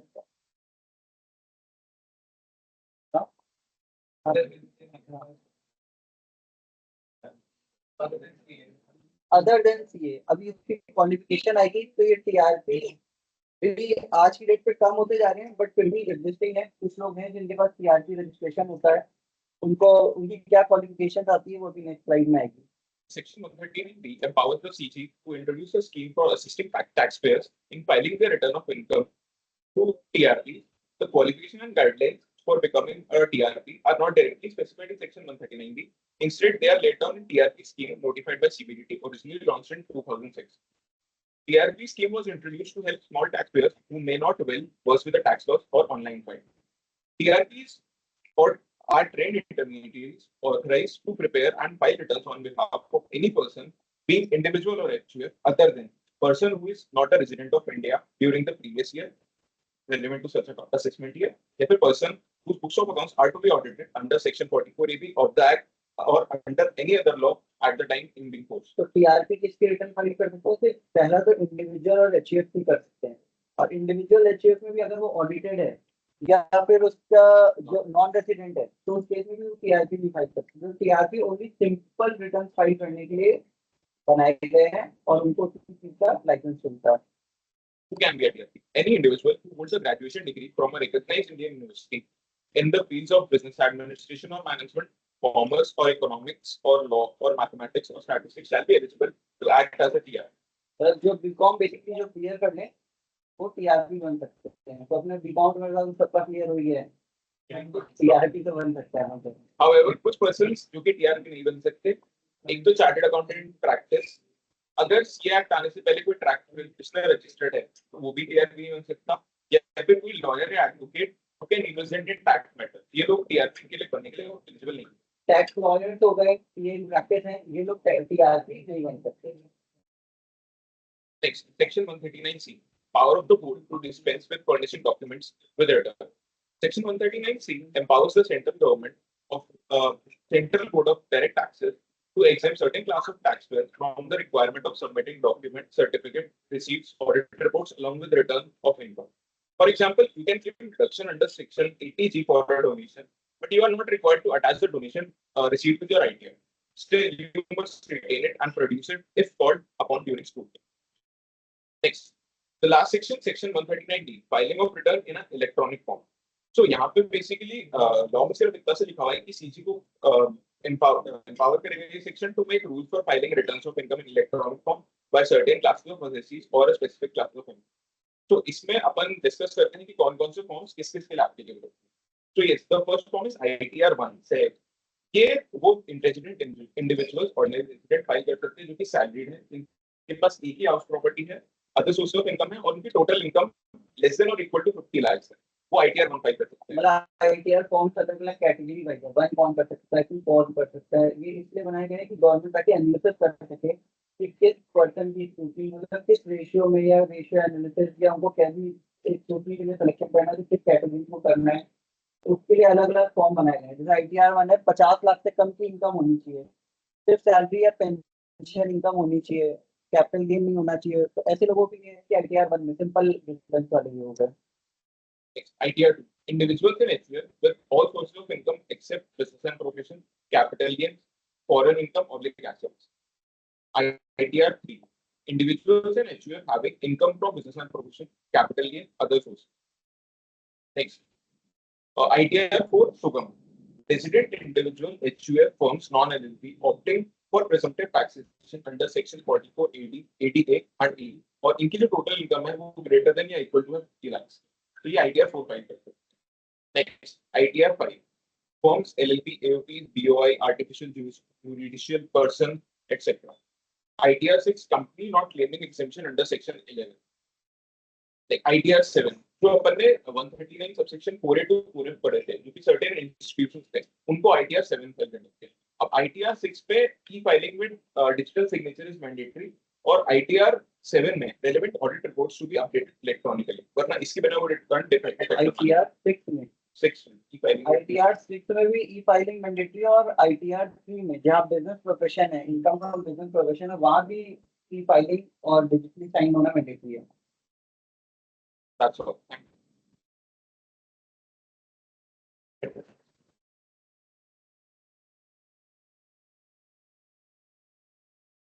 Good afternoon to all. Today our topic is chapter 22 of Income Tax Act, offences and procedures. अभी तक तो अपन कर रहे थे वो रिटर्न फाइलिंग से रिलेटेड है. 139 में किसी को कोई डाउट है तो पूछना है, कुछ और जानना है. अब अपन स्टार्ट कर रहे हैं इनकम टैक्स में ऑफेंसेस.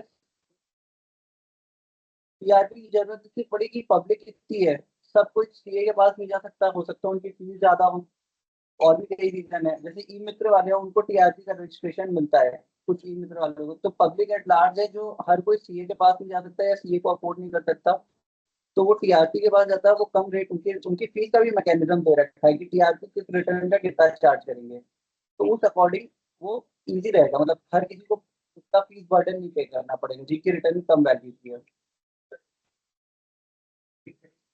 वो तो कर रहे हैं. वैसे तो इंडिविजुअल खुद भी कर सकता है, मैं एज अ नॉन सीए अपनी खुद की रिटर्न भी भर सकता हूँ. बट टीआरपी अगर आपको खुद नहीं समझ में आ रहा तो आप किसी टीआरपी की हेल्प ले सकते हो जिसके पास फीस प्रिस्क्राइब है कि वो इतनी चार्ज करेगा, तो आपके पास फीस बर्डन नहीं आएगा एक कॉमन पब्लिक के ऊपर. तो अब अपन देखते हैं कि इनकम टैक्स में कहाँ कहाँ पेनल्टी लगती थी, इंटरेस्ट लगता है, ये सब चीज तो लगता है, लेकिन फिर भी कहाँ ऐसे प्रोविजन थे कि जहाँ जेल में भी जाना पड़ सकता है आपको. तो वो है बेसिकली ऑफेंसेस एंड प्रोसिक्यूशन.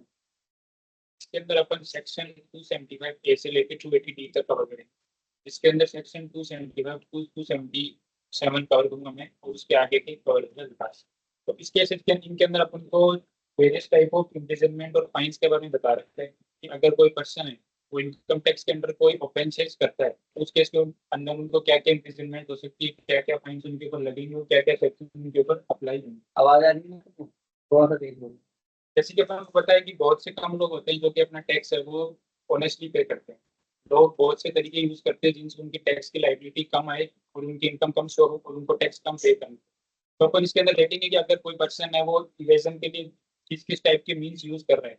तो वो उन पे अगर इनकम टैक्स डिपार्टमेंट उन चीज़ों को पकड़ लेता है तो फिर उनके ऊपर क्या क्या वो ऑफेंसेस, क्या क्या उनके ऊपर पेनल्टी या क्या क्या उनको इम्प्रिजनमेंट दे सकता है, उन सब के बारे में अपना करें। इसके अंदर सबसे पहले अपन ये समझेंगे कि प्रोसिक्यूशन का मतलब क्या होता है। प्रोसिक्यूशन का सिंपल मतलब होता है कि sending to imprisonment. Prosecution refers to the legal provision by which a person is charged and judged in the court for committing offences. In context of tax law, it means taking legal action against a person for violating provisions under the Income Tax Act. It involves filing a complaint in court, conducting a trial, imposing penalties such as fines or imprisonment if proven guilty. तो prosecution basically क्या है, किसी के किसी ने tax violation की या intentional tax violation करी, उसके अगेंस्ट कंप्लेन फाइल होगी और उसको जेल भेज दिया जा सकता है। मतलब इन शॉर्ट प्रोसिक्यूशन का मतलब है कि इनकम टैक्स के प्रोविजन के अकॉर्डिंग जेल में जा सकता है, सिर्फ पेनल्टी और इंटरेस्ट तक ही नहीं रिस्ट्रिक्टेड है। अगर बिल्कुल वायलेशन है, बार बार रिपीटेड वायलेशन कर रहा है तो उसको जेल भी भेज सकते हैं। ऑल्दो इनकम टैक्स मैटर्स में, जीएसटी मैटर्स में, फाइनेंशियल मैटर्स में नॉर्मली इम्प्रिजनमेंट बहुत कम होता है, लेकिन फिर भी कई कई केसेस में हुआ है। जैसे अपना सहारा केस है जिसमें सुब्रत रॉय भी गए थे जेल में, तो वो इनकम टैक्स के अकॉर्डिंग से उनको नोटिस इशू हुए, सिविल ऑफेंसेस के भी हुए, सीआरपीसी के भी हुए, तो उनका तो कई सारे ऑफेंसेस है, उसमें उनको इनकम टैक्स के प्रोसिक्यूशन में नोटिस देते हैं। अगर अपने पास जो सबसे पहला सेक्शन है वो है section 275 contravention of order during search operation. Section 132 जो अपन को पता है कि सर्च एंड सीजर से रिलेटेड है। इसके अंदर इनकम टैक्स अथॉरिटीज के पास में कुछ पावर होती है, जैसे कि 132 सब सेक्शन 1 के अंदर अगर टैक्स अथॉरिटीज को ये लगता है कि पर्सन के पास कोई ऐसी इनकम है जो कि अनडिस्क्लोज्ड है, या फिर कोई वो असेट है जिसको वो छुपा रहा है या उसको डिस्ट्रॉय कर रहे हैं ताकि उसकी टैक्स लायबिलिटी वो अवॉइड हो सके, लेकिन अगर अथॉरिटीज को ये लगता है कि वो उसके एसेट को सीज नहीं कर सकते, तो वो उस केस के अंदर उसको उस एसेट को उसको यूज करने से मना कर देंगे कि अगर वो उसको यूज करेगा तो अगर उसके उनकी परमिशन के बिना उनको यूज नहीं कर सकता। ऐसा कोई ऑर्डर पास हुआ है 132 सब सेक्शन 1 और 132 सब सेक्शन 3 के अंदर, तो अगर कोई पर्सन उसको कॉन्ट्रावेंट करता है तो उस केस के अंदर उसके ऊपर 275 की पेनल्टी अप्लाई हो जाएगी, और इस केस में उसको इम्प्रिजनमेंट हो सकता है 2 ईयर्स का, और उसके ऊपर फाइन भी एप्लीकेबल हो सकता है जो भी income tax department. Last class में अपन ने पढ़ा था कि अगर सर्च करने आ रही है टीम और सर्च टीम को कोई ऐसा मटेरियल होता है जो हजार्डियस नेचर का है, एक केमिकल है, कुछ ऐसा है जिसको वो सीज करके ले जा नहीं सकते, लेकिन उन्होंने एक ऑर्डर बना दिया कि इस मटेरियल को आप यहाँ से हटा भी नहीं सकते, इसको यूज नहीं कर सकते, आप इसको हमारे पीछे बेच नहीं सकते, तो वो असेसी उसको बेच नहीं सकता जब तक इनकम टैक्स वालों को ऑर्डर हटाया नहीं जाएगा। और वो सपोज इनकम टैक्स क्लेम गई और उसने अगले दिन ही जाके उसको किसी को मार्केट में भेज दिया और ये इनकम टैक्स वालों को पता चलता है, तो उसके ऊपर प्रोसिक्यूशन की नोटिस इशू हो सकती है और उसको 2 साल तक जेल भी जाना पड़ सकता है उस केस में। रिलेटेड अपने पास में केस लो है state of Maharashtra versus Narayan Champalal Bajaj. के अंदर क्या हुआ कि 29 अक्टूबर 1985 को सर्च कंडक्ट करवाई गई थी जो मिस्टर प्रसाद एवं के द्वारा, लेकिन जब वो जो उनको अलमीरा के अंदर कुछ फ्लैश ज्वेलरी मिली जो कि कहीं गिरवी रखी हुई थी, लेकिन उस दिन लेट आवर्स की वजह से पूरी सर्च कंप्लीट नहीं हो पाई। जब उन्होंने नेक्स्ट डे आके देखा, मतलब 30 अक्टूबर को, तो उनको जो अलमीरा थी उसके अंदर कुछ टेम्परिंग मिली, मतलब कि जो कुछ ज्वेलरी थी वो मिसिंग थी। तो इसका मतलब यही हुआ कि इसके अंदर 132 सब सेक्शन 3 के अंदर उन्होंने उनको प्रोहिबिट किया था कि वो उस ज्वेलरी को उनकी परमिशन के बिना कहीं भी टेम्परिंग ऐसे कुछ नहीं कर सकते। तो इस केस के अंदर उनके ऊपर 275 की पेनल्टी अप्लाई हो जाएगी। उसके बाद इसके अंदर कोर्ट ने, हाई कोर्ट ने उसके अंदर बाद में स्टेट पुलिस को इनिशिएट किया कि वो इस पूरे जो केस था उसकी इन्वेस्टिगेशन करे। तो उसके बाद में ये पता चला कि सच में ज्वेलरी थी वो की रिमूव की गई थी। तो उसके बाद में जो नारायण बजाज था उनको 275 ए इनकम टैक्स के अंदर उनके ऊपर पेनल्टी लगाई गई, और 406 और 461 ऑफ इंडियन पिनल कोड वो भी उनके ऊपर अप्लाई हो गया, और उनको 6 महीने के लिए जेल में भेजा गया, और उनके ऊपर 5,000 रुपये का फाइन भी लगा। तो फाइन तो बहुत छोटा सा अमाउंट है, उधर तो 5,000 रुपए फिर वो वर्ड की, बट तो जो 6 महीने जेल में जाना पड़ा वो एक बड़ी उसके ऊपर मतलब बड़ी पनिशमेंट हो गई। बेसिकली इस केस में हुआ क्या कि इनकम टैक्स वालों की सर्च हुई, सर्च के टाइम सर्च टीम वही रहती है जिससे 10 दिन चली या 4 दिन चली। सर्च टीम ने रात को अलमीरा अगर कोई ओपन नहीं हो रहा था तो तोड़ा, उसमें उनको लगा कि जल्दी है, बट उन सब में सपोज सर्च टीम सफिशिएंट नहीं थी या फिर जल्दी वैल्यूएशन वाला ऑप्शन मिला, तो उन्होंने डिसाइड किया कि जल्दी नहीं है, इसका वैल्यूएशन इसको कल निकालेंगे और इसका कल वैल्यूएशन करते हैं, कल सुबह रजिस्टर्ड वैल्यूअर को मिल डालेंगे ताकि कोई असेसी कल को कंप्लेन नहीं करे कि मेरी जल्दी को मिस यूज किया या मिस हैपनिंग हुई, इसमें कुछ काम कम ज्यादा हो गया। इनकम टैक्स सर्च रात को 12 बजे सपोज बंद कर दी गई, असेसी अपना सोने चला गया, इनकम टैक्स वालों का भी वहीं पे सोने का व्यवस्था रहती है, वो भी वहाँ सोने चलता है। कोई रात को उठा असेसी में था और मुझे आधी ज्वेलरी या पता चला पूरी ज्वेलरी यहाँ से रात को गायब कर दी, या किसी के थ्रू बाहर भिजवा दी, खिड़की से बाहर फेंक दी या छत से बाहर फेंक दी। अगले दिन जब उठे तो वो ज्वेलरी वैल्यूएशन करने के जब बैठे तो कोई ज्वेलरी नहीं है वहाँ पे। तो केस में ये प्रूवन था, अगर उनके पास कोई रिकॉर्डिंग या डेटा है या सपोज उसको स्टेटमेंट में एक दिन पहले पूछ रखा है कि हाँ ये ज्वेलरी मिली है, इसका क्या एक्सप्लेनेशन है, तो उसको एज एविडेंस बना सकते हैं कि कल यहाँ पे ज्वेलरी थी, इन्होंने सर्च होने के बाद उस ज्वेलरी को हमारे बिना पूछे हटाया यहाँ से, तो ये पनिशेबल ऑफेंस है। और वो केस में डिपार्टमेंट वालों ने प्रूव किया होगा तो उनको 6 महीने जेल में जाना पड़ा। नेक्स्ट सेक्शन अपने पास में 275 बी।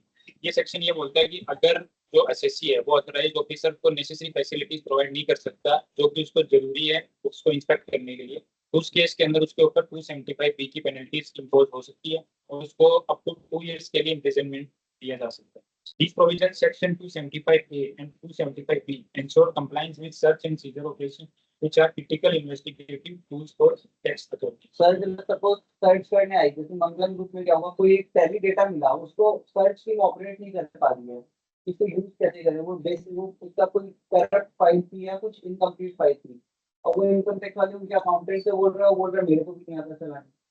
तो अगर आप उसको इनकम टैक्स वालों को आप हेल्प नहीं करोगे या उनको कॉपरेट नहीं करोगे सर्च प्रोसीडिंग में, या उनको जो डेटा अवेलेबल है उसको प्रॉपर ऑपरेट करके नहीं दोगे, तो वो उस अकाउंटेंट पे या उस ओनर पे जो भी एसएससी है उसके ऊपर प्रोसिक्यूशन की पेनल्टी भी दे सकती है, प्रोसिक्यूशन की प्रोसीडिंग इनिशिएट कर सकता है, उसको जेल भी भेज सकता है। नेक्स्ट सेक्शन अपने पास में है थ्वार्टिंग टैक्स रिकवरी से रिलेटेड, जो है 276। अब सबसे पहले अपन ये समझते हैं कि थ्वार्टिंग टैक्स रिकवरी किसे कहते हैं।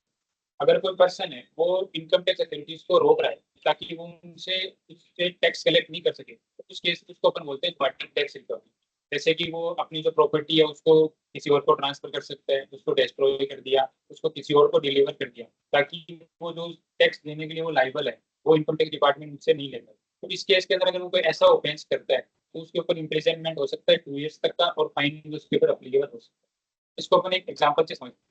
जैसे कि मिस्टर ए है, उनको 50 लाख रुपए देने थे इनकम टैक्स डिपार्टमेंट को।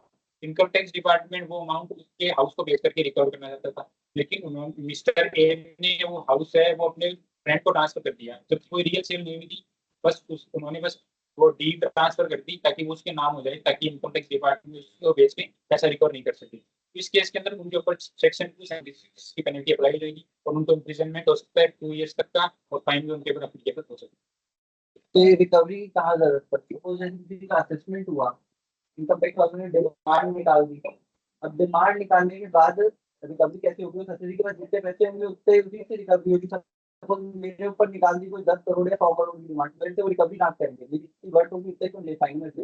मेरे पास एक प्रॉपर्टी थी या मेरे पास कुछ असेट थी, मेरे को पता चल गया कि मेरे पास अब और तो कुछ नहीं है देने को, बट अगर कुछ नहीं गया तो ये मेरी प्रॉपर्टी बेच के इसको भी टैक्स में एडजस्ट कर देंगे। तो मैंने क्या कोशिश करी कि अब रिकवरी की प्रोसीडिंग से स्टार्ट हो रही है, वो नोटिस दे रहे हैं, तो मैंने अपनी प्रॉपर्टी किसी और को दे दी। तो इनकम टैक्स वालों ने देखा कि इसने प्रॉपर्टी जस्ट फेक सेल करी है, या तो उस सेल के पैसे से आप टैक्स जमा कर दो पूरा, और अगर जमा सिर्फ ऐसे करिए किसी रिलेटिव को दिए या किसी ऐसी पर्सन को दिए, कम कंसिडरेशन भी दी है, प्रॉपर्टी की वैल्यू में 1 करोड़ आपने 5 लाख रुपए में से ट्रांसफर कर दी, उस 5 लाख से टैक्स भर दिया, इसकी वजह से इतने पैसे में बाकी टैक्स में नहीं हो सकता। तो वो केस में उस ट्रांसफर को भी वही मानेंगे और उस प्रॉपर्टी को फिर भी वो ऑप्शन करके या बेच के टैक्स जमा कर सकते हैं। नेक्स्ट सेक्शन है section 276 A, non compliance with company liquidation provision. कभी भी कोई कंपनी जब लिक्विडेशन में जाती है तो उसके ऊपर सेक्शन 178 अप्लाई होता है। सेक्शन 178 के अंदर कुछ कंडीशंस दे रखी है, जैसे कि सबसे पहले ये कि लिक्विडेटर को 30 डेज के अंदर जो एओ है, जो असेसिंग ऑफिसर, उसको इन्फॉर्म करना होता है कि वो एज एन लिक्विडेटर अपॉइंट हुआ उस कंपनी। और दूसरा, अगर डिपार्टमेंट ने उसे कोई अमाउंट सेट असाइड करने के लिए बोल दिया ताकि वो उस अमाउंट से वो उस कंपनी की जो पेंडिंग टैक्स लायबिलिटी है वो रिकवर कर ले, तो ऐसा अगर उसको अगर कोई ऑर्डर दे दिया लेकिन वो लिक्विडेटर है इन दोनों रूल्स को ओबे नहीं कर पाता है, उस केस के अंदर उसके ऊपर 276 ए की पेनल्टी इम्पोज हो जाएगी, और उस केस में उसको इम्प्रिजनमेंट हो सकता है 2 years का, जो कि मिनिमम 6 months का होगा अगर उसके पास में कोई स्पेशल रीजन एग्जिस्ट करता है। और इम्पोर्टेंट नोट ये है कि इस सेक्शन के ऊपर कोई भी प्रोसीडिंग 1 अप्रैल 2023 के बाद में नहीं इनिशिएट होगी, उससे पहले जो पुरानी चल रही है केवल वही चल रही है इस सेक्शन में। मतलब 1 अप्रैल 23 के बाद ये वाली प्रोसिक्यूशन किसी के इनिशिएट नहीं हो सकती। लिक्विडेटर बेसिकली अपॉइंट हुआ कोई भी कंपनी जो वो एनसीएलटी में जा रही है या बंद होने वाली है, उसके लिए लिक्विडेटर अपॉइंट हुआ। उसने पूरा रिकवरी प्लान बना के दिया, उसने जो जो क्रेडिटर्स थे उनकी लायबिलिटी एक जगह लिखी, डेटर्स की लायबिलिटी लिखी। अब इनकम टैक्स वालों को सपोज कोई लायबिलिटी थी जो वो नहीं पे कर पाया या उसके लिए अमाउंट जो सेट अपार्ट करना था वो नहीं कर पाया, तो इनकम टैक्स वाले क्या कहते हैं कि लिक्विडेटर को नोटिस देंगे कि तुमने इंटेंशनली हमारा इनकम टैक्स का डिपार्टमेंट में जो अमाउंट था वो आपने सेपरेट अलग से नहीं किया या हमें इंटीमेट नहीं किया कि कंपनी लिक्विडेशन में चली गई है, तो इसको लिक्विडेटर को भी जेल दे सकते हैं। तो फिर इसको जब रिव्यू किया गया तो पता चला लिक्विडेटर तो वैसे भी आउटसाइड पर्सन है, वो तो आया ही 6 महीने पहले है, वो कंपनी को रिकवर करने के लिए आया है या फिर सारे क्रेडिटर से सेटल हो जाए उसके लिए आया है। तो उन्होंने कहा कि लिक्विडेटर के ऊपर जो इम्प्रिजनमेंट है इस सेक्शन को हटा दो। तो 1-4-23 के बाद से वो लिक्विडेटर वाला सेक्शन हटा, लिक्विडेटर को जेल नहीं मिल सकते इनकम टैक्स वाले। तो नेक्स्ट सेक्शन है वो है 276 फेलियर टू पे टैक्स डिडक्टेड एसोस। जैसे कि अपन भी ऑडिट्स पे जाते रहते हैं तो अपन को भी एक क्लाइंट को ये अपन पेनल्टी है ये उनको बता सकते हैं कि अगर कोई पर्सन है जैसे कि एम्प्लॉयर जो डिडक्टर उसने टीडीएस तो डिडक्ट कर लिया लेकिन उसने सेंट्रल गवर्नमेंट को वो पे नहीं किया, या फिर जो कुछ पर्टिकुलर सेक्शन अपन को दे रखे हैं जैसे सेक्शन 115 जो कि डिविडेंड डिस्ट्रीब्यूशन टैक्स से रिलेटेड जो कि अब अबॉलिश हो चुका है। दूसरा 194 B winning from lottery games, 194 R जो कि प्रेक्विजिट्स अपन देते हैं पार्टी के या काइंड उससे रिलेटेड है। 194 एस जो कि अभी नया ही आया है virtual digital assets like crypto के लिए। 194 बी एस जो कि net winnings from online gaming. तो इन सेक्शन इन 5 सेक्शन और ऊपर जो अपन को सैलरी के रेंट के कॉन्ट्रैक्ट के अपने जो टीडीएस के सेक्शन होते हैं इसके अंदर अगर या तो वो टैक्स डिडक्ट ही नहीं करता है या फिर वो डिडक्ट तो कर लेता है लेकिन सेंट्रल गवर्नमेंट को पे नहीं करता है, इस केस के अंदर उसको एक क्रिमिनल ऑफेंस माना जाएगा। और इसके जो इम्प्रिजनमेंट में है वो भी बहुत ही लंबे पीरियड का है जैसे कि मिनिमम 3 मंथ से लेके मैक्सिमम 7 ईयर्स तक का है और फाइन है वो तो लगेगा ही। तो ये सेक्शन अपने as an article point of view से भी अपने लिए बहुत इंपॉर्टेंट है कि अपन जब ऑडिट पे जाते हैं तो अपन क्लाइंट्स को ये बता सकते हैं कि अगर वो टीडीएस टाइमली डिपॉजिट नहीं करेंगे तो ये सेक्शन के ऊपर अप्लीकेबल हो सकता है। सबसे ज्यादा जो प्रोसिक्यूशन की नोटिस आती है वो इसी सेक्शन पे आती है, नॉन डिडक्शन ऑफ टीडीएस या फिर शॉर्ट डिडक्शन ऑफ टीडीएस या deduction of TDS but payment नहीं करा सेंट्रल गवर्नमेंट को। तो अपने ऑफिस में भी अपन सबसे ज्यादा केसेस प्रोसिक्यूशन की डील करते हैं तो यही करते हैं, क्योंकि बाकी सर्च करने का ही और वहाँ पे वो कोई ऐड कर दिया या वो कर दिया तो वो बहुत कम हो पाता है, बहुत कम केसेस में होता है। तो जो सबसे ज्यादा पेनल्टी के नोटिस आते हैं वो आते हैं 276 बी में टीडीएस प्रोविजन। तो अपने को बेसिकली ऑडिट लाइन ये जरूर देखने में चाहिए कि हाँ टीडीएस का पूरा कंप्लाइंट है, जहाँ डिडक्ट होना था वहाँ डिडक्ट कर दिया और प्लस जमा भी कर दिया आपने डिडक्ट करके। सपोज मेरे को किसी को पेमेंट करना है ये की फीस या एडवोकेट की फीस, तो मैंने 194 जे में 10% डिडक्ट तो कर लिया, 1 लाख का बिल था उसको 90,000 पेमेंट कर दिया, 10,000 रुपए अपने पास ही रख लिया, तो वो क्रिमिनल ऑफेंस हो जाएगा और केस में उसको जेल जाना पड़ सकता है। तो नेक्स्ट सेक्शन है और 276 डबल बी। ये सेम जैसे पहले वाला सेक्शन टीडीएस के ऊपर था ये सेम टीसीएस के ऊपर है। इसमें भी सेम वही है कि अगर कोई पर्सन है उसने टीडीएस डिडक्ट कर लिया 206 सब सेक्शन सी के अंदर, तो अगर उसने वो डिपॉजिट नहीं करा है सेंट्रल गवर्नमेंट पे तो उसको इम्प्रिजनमेंट हो सकता है 3 मंथ से लेकर 7 ईयर्स तक का। लेकिन इसमें एक एक्सेप्शन है कि अगर उसने वो टीसीएस है वो रिटर्न फाइलिंग की ड्यू डेट है जो कि सेक्शन 206 सब सेक्शन 3 के अंदर दे रखी है, उस रिटर्न फाइलिंग की डेट से पहले अगर उसने जमा करवा दिया तो ये पेनल्टी उसके ऊपर अप्लाई नहीं होगी। बट ये जो एक्सेप्शन का प्रोविजन है ये 1 अप्रैल 2025 से इनेक्ट हुआ है, उससे पहले ये एक्सेप्शन नहीं मिलती थी, ये एक्सेप्शन 1 अप्रैल 2025 के बाद ही मिलनी स्टार्ट हुई। नेक्स्ट सेक्शन है सेक्शन 276 डी सब सेक्शन 1 बिल्कुल अटेम्प्ट टू इवेड टैक्स। अगर कोई पर्सन जानबूझ के टैक्स इवेड करता है पेनल्टी इंटरेस्ट ऐसा कुछ इवेड करता है, कैसे उसने अपनी इनकम हाइड कर दी या फिर उसने कुछ गलत खर्चे दिखा दिए झूठे खर्चे दिखा दिए या फिर उसने कुछ गलत बिल गलत डॉक्यूमेंट्स ये सब दिखा दिया, तो उस केस के ऊपर ही उसके ऊपर 276 सब सेक्शन 1 की पेनल्टीज अप्लाई हो जाएगी। अब इसके अंदर अमाउंट बेसिस पे है, अगर वो टैक्स इवेजन का अमाउंट है वो 25 लाख से ज्यादा का है तो उस केस में उसकी इम्प्रिजनमेंट होगी 6 मंथ से लेके 7 ईयर्स तक की प्लस फाइन। और अगर वो टैक्स इवेजन का अमाउंट 25 लाख से कम है तो उस केस के अंदर उसकी इम्प्रिजनमेंट होगी 3 मंथ से लेके 2 ईयर्स तक की। मतलब किसी ने अपनी इंटेंशनली अमाउंट नहीं शो करा या कोई इनकम छुपाने की कोशिश कर रहा है या फेक एक्सपेंडिचर डाल दिया अपने बैलेंस शीट में जिससे प्रॉफिट कम हो जाए, अगर वो उससे उसकी इनकम 25 लाख से ज्यादा कम हो रही है जब तो उसको 7 साल तक की जेल हो सकती है, और 25 लाख से कम का इम्पैक्ट है तो उसको 2 साल तक की जेल हो सकती है। नेक्स्ट सेक्शन है 276 सी सब सेक्शन 2 इस सेक्शन और उस सेक्शन में फर्क कितना ही है कि उसके अंदर तो वो इनकम असेस होने से पहले ही उसको इवेट करने की कोशिश करता है। इस सेक्शन में ये है कि उसका टैक्स ऑलरेडी कैलकुलेट हो गया, लेकिन उस टैक्स को पे करने के बचने के लिए कुछ अपनी इनकम है वो हाइड कर देता है, या फिर वो प्रॉपर्टी उसको ट्रांसफर कर देता है, या फिर जो टैक्स रिकवरी है उसके जो उसके कोई रेस्पॉन्स ही नहीं देता वो, तो उस केस के अंदर उसके ऊपर 276C सबसेक्शन 2 अप्लाई होगा। इस केस में भी उसको इम्प्रिजनमेंट 3 मंथ से लेकर 2 ईयर्स की हो सकती है, प्लस फाइन जो कि कोर्ट के डिसीजन पे है। सेक्शन में और इस प्रीवियस सेक्शन के अंदर केवल फर्क इतना ही है कि इसके अंदर तो टैक्स है वो ऑलरेडी कैलकुलेट हो चुका है, और उस केस के अंदर वो टैक्स कैलकुलेशन से पहले वो इवेजन की वो सब प्रैक्टिसेस स्टार्ट है। नेक्स्ट सेक्शन अपने पास में 276 failure to file tax return. अगर पर्सन बिल्कुल ही अपनी टैक्स रिटर्न फाइल नहीं करता है, या फिर फ्रिंज बेनिफिट्स अपन उनको बोलते हैं, जैसे कि अगर अपन एम्प्लॉई है तो अपना एम्प्लॉय अपन को जो जो फैसिलिटी दे रहा है, जैसे गिफ्ट, ट्रेवल अलाउंस, ये सब दे रहे हैं, उसकी एक फ्रिंज बेनिफिट्स की एक अलग रिटर्न जाती है, तो ये उस रिटर्न की बात होती है। तो अगर वो दोनों रिटर्न में से अगर वो बिल्कुल ही फेल हो जाता है रिटर्न फाइल करने के लिए, तो उस केस के अंदर उसके ऊपर 276 की पेनल्टीज अप्लाई होती है। इसमें भी सेम, अगर टैक्स इन्वेजन का अमाउंट है तो 25 लाख रुपीज से ज्यादा का है तो उस केस में इम्प्रिजनमेंट होगा 6 मंथ से लेकर 7 ईयर्स तक का, और अगर 25 लाख से कम का अमाउंट है तो उस केस में इम्प्रिजनमेंट होगा 3 मंथ से 2 ईयर्स। तो बिल्कुल ही कोई रिटर्न जानबूझ के नहीं भर रहा है तो उस केस में भी वही है कि अगर 25 लाख से ज्यादा का अमाउंट इनकम थी और नहीं भर रहा है रिटर्न, तो 7 ईयर तक की इम्प्रिजनमेंट, और अदरवाइज 2 ईयर तक की। अब ये फ्रिंज बेनिफिट्स की कोई अलग से फ्रिंज आती है, ये या कुछ और 115W जाती है अलग से? इसके कुछ एक्सेप्शंस, अगर पर्सन ने वो रिटर्न फाइल ली थी लेकिन उसने अगर रिलेटेड डेट की जो अपनी रिटर्न है जो कि अभी जयंत जी समझाएगी, डेट से पहले अगर उसने फाइल कर दी, और अगर यहाँ पर नॉर्मली उसने before the end of assessment year से पहले फाइल कर दी, और उसका जो टैक्स का अमाउंट आ रहा है वो एडवांस टैक्स और सेल्फ असेसमेंट टैक्स और टीसीएस टीडीएस को एडजस्ट करने के बाद में अगर 10,000 रुपीज से लोअर है या उसकी इक्वल है, तो अगर ये दोनों कंडीशन उसने सेटिस्फाई कर दी तो उस केस के ऊपर उसके ऊपर ये पेनल्टीज है वो अप्लाई नहीं होगी। तो ये सेक्शन 276 की दो एक्सेप्शंस हैं जिनको बोथ को सेटिस्फाई करना होता है दोनों कंडीशंस को। इसको अपन एक एग्जांपल से समझते हैं, जैसे कि मिस्टर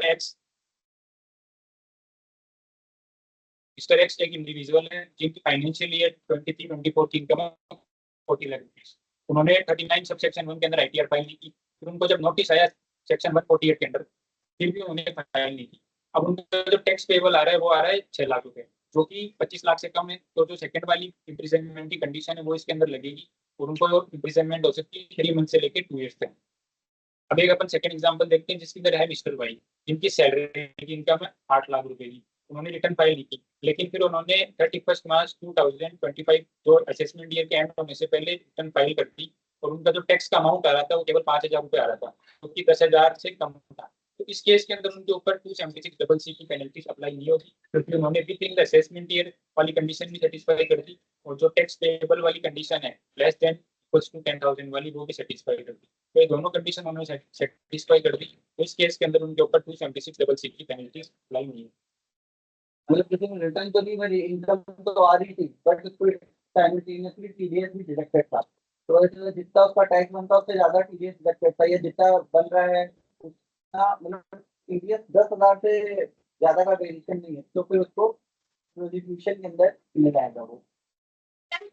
Next है 276CCC failure to file return in case of search.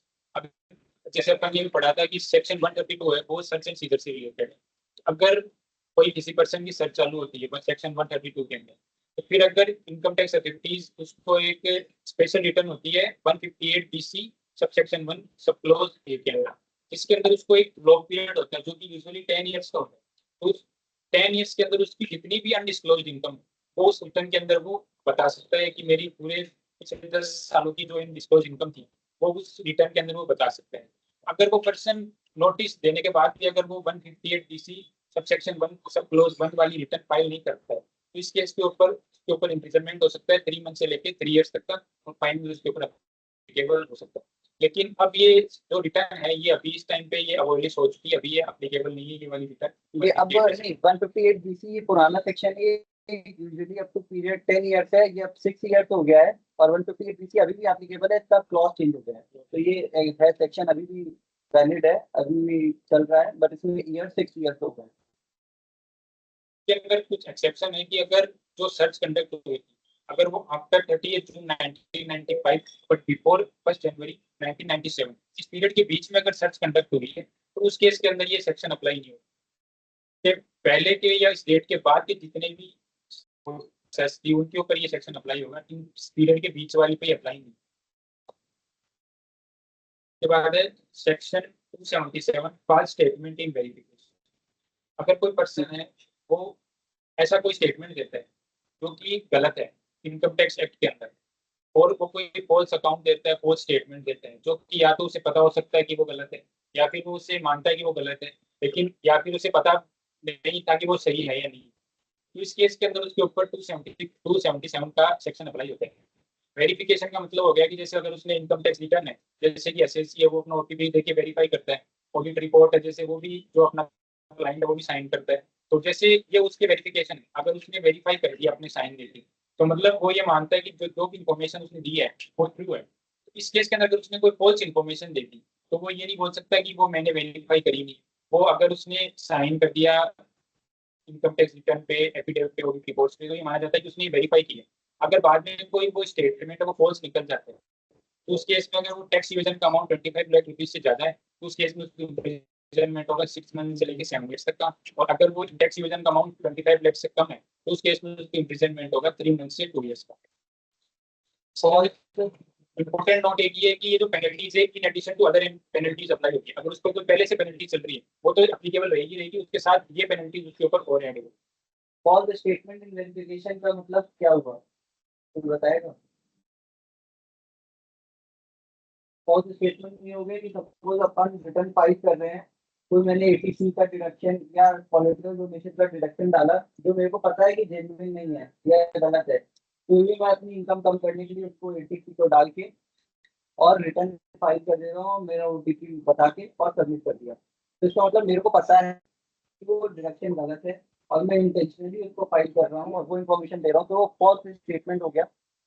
या फॉल्स चीज को आपने वेरीफाई कर लिया मतलब उसमें आपने साइन किया है ओटीपी डाला है तो मतलब आपने फॉल्स वेरिफिकेशन 25 लाख के ऊपर का अमाउंट है तो 7 साल तक कीजिएगा, अदरवाइज 2 साल तक कीजिएगा। इसके अंदर एक दूसरा सेक्शन है 277 A falsification in books of account. जैसे कि कोई person A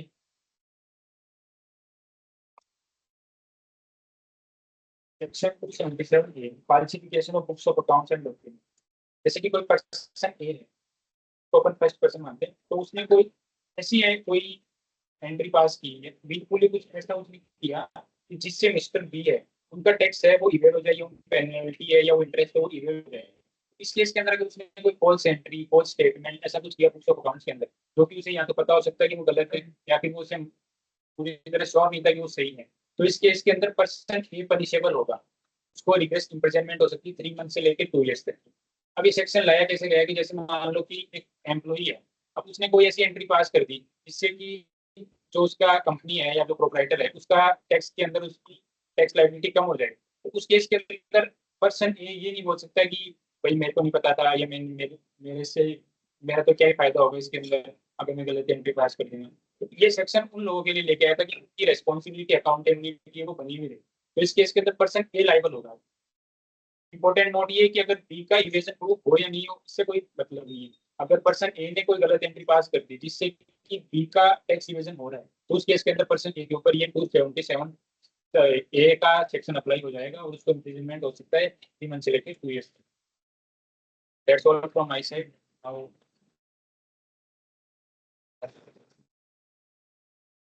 Next section is 270 related to amendment of policy. It basically applies to the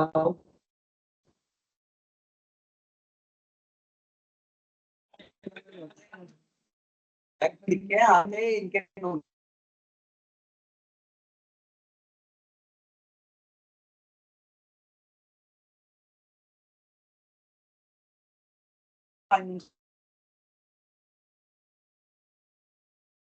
आपको जवाब देना पड़ेगा, आपको ठीक करता है आपको जेल में जाना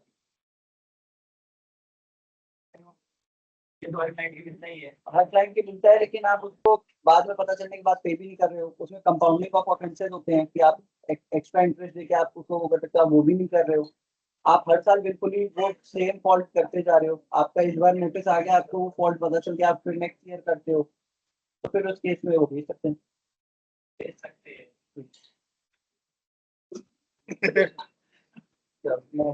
Next section is 278 related to abatement of false statement. In this वो section, पीछे बात और क्या हो रही है, तो लास्ट और स्पीकर है।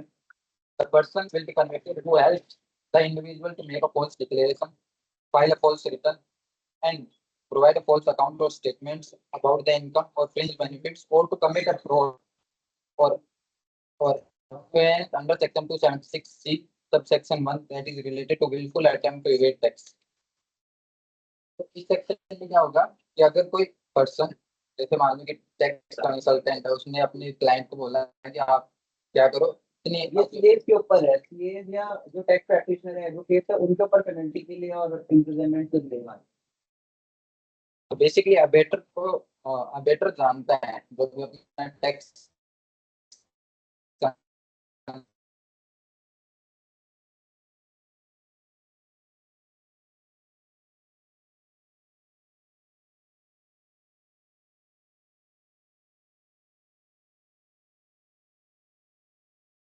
के साथ साल तक होगा और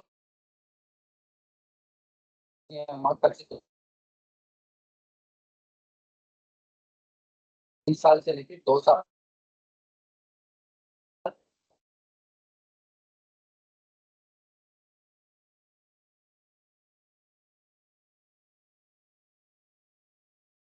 इसमें क्या लिखा है, इफ अ पर्सन अवेट्स मतलब हेल्प और support or induces that is encourages or persuades another person to file false return. False declaration मतलब वो खुद का नहीं कर रहा है, वो दूसरे को समझा रहा है कि यार ऐसा कर लो, आप ये रिटर्न में दिखा दो या ये डिडक्शन डाल दो, और वो गलत इंफॉर्मेशन भरवा रहा है। एंड द वेटर नोज मतलब जो बता रहा है उसको मालूम है कि ये गलत इंफॉर्मेशन है या कि गलत क्लेम है, और या उसको पता है कि he does not believe to, तो वो पर्सन उसकी भी रिटर्न नहीं है, वो भी लायबल है उसके लिए, मतलब जो ये समझा रहा है या सिखा रहा है वो कुछ भी ये जा सकता है। Now understand it with an example. A tax consultant tells his client to hide rupees 30 lakh as an income and even prepares a fake bill to hide. The client signs and files the return. Now here, client will be guilty under section 277 as explained by Saurav, and the person tax consultant will be responsible, will face a liability under section 278. Here there is a case law, Lalji and Company Other versus Delhi Administration and Other. Basically इस case में क्या हुआ, 2% थे, Shantilal Vijay and company and Lalji and company. उसके अंदर Shanti Vijay and company ने claim jewellery purchase की 40 लाख रुपए की फ्रॉम महाराजा ग्वालियर। उसके अंदर जो भी पे कैश क्रेडिट्स लेने के लिए लालजी एंड कंपनी ने उसे पर्सन से इंट्रोड्यूस करवाया, जो भी 11 पार्टी टीम से इंट्रोड्यूस करवाया। तो बेसिकली इस केस के अंदर लालजी एंड कंपनी को फर्स्ट असेसिंग ऑफिसर ने बोला कि 278 के अंदर लायबल होगा, लेकिन बाद में कोर्ट जो भी इन्वेस्टिगेशन हुई तो उसके अंदर ये पाया गया कि मेयर जो पार्टीज को बताना, इंट्रोड्यूस करवाना इस सेक्शन के अंदर कवर नहीं है। मतलब ये कहा कि किसी पर्सन से इंट्रोड्यूस करवा दिया, तो ये बोगस डोनेशन या पॉलिटिकल डोनेशन दिलवाते हैं जो कि इनकरेक्ट होते हैं, तो इनकम टैक्स डिपार्टमेंट वाले ने उस ये के ऊपर प्रोसिक्यूशन की नोटिस दे दी कि आपने इसको इस पर्सन से मिलवाया। तो हाईकोर्ट ने रूल करा कि ये एक दूसरे से मिलवाना इसमें नहीं फॉल करेगा, बिल्कुल अटेम्प्ट में उसमें उसके ऊपर प्रोसिक्यूशन लॉन्च हो जाए। उसने ठीक है नहीं मिलवा दिया, लेकिन अल्टीमेटली तो क्लाइंट को डिसाइड करना है कि मेरे को करना है कि नहीं। प्लस उस पर्सन जो बोगस डोनेशन अरेंज कर रहा है उन दोनों की लायबिलिटी है, ये जिसको मालूम था सबको जिसने उन दोनों को मिलवाया, लेकिन फिर भी हाईकोर्ट ने कहा कहीं ना कहीं कि वो प्रोसिक्यूशन में नहीं आएगा, वो उसका पार्ट नहीं बनेगा। Now section 278A, enhanced punishment for repeat offender. कई बार क्या होता है कि जो भी अपन ने पीछे सेक्शन पढ़े 276B, 276BB, 277 और 278, इनके अंदर पर्सन अगर सेकंड टाइम लायबल पाया जाता है एज एन ऑफेंडर, तो इस सेक्शन के अंदर उसकी लाइबिलिटी आएगी, लाइबिलिटी होगी कि 6 महीने से लेकर 7 साल तक की jail plus fine. Now understand it with an example. First offense in 2022, Mr. X was convicted on offense under Section 276B of not depositing TDS of rupees 50 lakh deducted from employees. Then he will be punishable as per Section 276B, which was 3 months imprisonment. In 2025, he again fails to deposit TDS amount. Then now he will be punishable under Section 278A, where the penalty is present. imprisonment 6 से 7 महीने की। हाँ, और second time आप offence करते हो same चीज का, तो जिसमें पहले 3 महीने थी अब 3 मंथ की जगह वो 6 मंथ हो जाएगी, डबल हो जाएगा आपकी imprisonment का time. Section 278AA, reasonable cause exception. In income tax, this section provides a safeguard against the criminal liability for certain technical violations. This section covers various sections like Section 276A, company liquidation violation, 276AB, real estate transaction violation, 276B, TDS payment failures, 276BB, TCS payment failures. इसके अंदर जो defence है वो prove कर punishment के लिए liable नहीं होगा अगर वो प्रूव करता है कि जो भी मेरे ऑफेंसेस मेरे से हुए हैं, जो भी फेलियर्स हुए हैं, वो क्या हुआ, रीजनेबल कॉज है मेरे पास उस चीज का, और इसमें जो भी बर्डन ऑफ प्रूफ होगा वो रेस्ट करेगा जो भी अपना एक्यूज्ड है उसके ऊपर। Now, Section 278AB, immunity from prosecution. A person can escape from prosecution. A person can apply from immunity only if 2 conditions should be satisfied. First is settlement under Section 245C, that is wanted to settle the case outside the regular assessment. कि जो भी prosecution चालू हुआ उससे पहले उसने क्या कर दिया कि मैं मेरी इतनी इनकम डिस्क्लोज कर देता हूँ आपको, तो उसके अंदर उसको इम्यूनिटी मिल जाएगी प्रोसिक्यूशन से। सेकेंड टाइम क्या होगा, 245 अच्छे, जिसके अंदर प्रोसीडिंग तो चालू होगी लेकिन प्रोसीडिंग क्या होगी, कैंसल्ड होगी कोई भी रीजन की वजह से। एसएससी तो उसका रिजोल्यूशन चाहता था लेकिन उसका रिजोल्यूशन नहीं हुआ, तो इस केस में क्या करेगा, जो भी अपना प्रिंसिपल कमिश्नर और जो commissioner of income IT department है वो कुछ कंडीशन दे रखी है, स्पेसिफाई कर रखी है सेक्शन के अंदर कि ये कंडीशन सेटिस्फाई करने पे उसको इम्यूनिटी, एसएससी को इम्यूनिटी मिल सकती है। Now, what are the conditions? The commissioner may grant immunity only if the person applies before the prosecution starts and the person fully cooperates with the IT department after settlement abatements, and the person makes full and true disclosure of the income and how the income was earned. Now, there is special case. If a person files an application before the principal commissioner or commissioner before 1st June 2007, then commissioner can provide him immunity from prosecution for income tax act, IPC sections and any other central law as mentioned. एक option होता है ना settlement commission का, उसमें क्या होता है कि अगर आप अपनी इनकम पूरी डिस्क्लोज करो, आपके सर्च हो गई या सर्च नहीं कि आपको सर्वे हो गया, कुछ भी एक्शन हुआ, आप अपनी इनकम खुद ही डिस्क्लोज कर देते हो कि मेरी ये इनकम है, उसके ऊपर टैक्स भी भर देते हो और इंटरेस्ट भी भर देते हो, तो इनकम टैक्स डिपार्टमेंट आपको पेनल्टी और प्रोविजन से, मतलब जेल वाले प्रोविजन से बचा सकते, मतलब छोड़ देगा, आपको इम्यूनिटी दे देगा कि आपके ऊपर प्रोसिक्यूशन नहीं स्टार्ट करेंगे। सेटलमेंट कमीशन अभी 2022 से बंद हो गया है, मतलब बंद क्या हुआ है, स्टॉप हुआ है, हो सकता है उसको फाइनेंस मिनिस्ट्री को कभी वापस स्टार्ट कर दे तो उस दिन सेक्शन वापस से रेलेवेंट हो जाएगा अपने।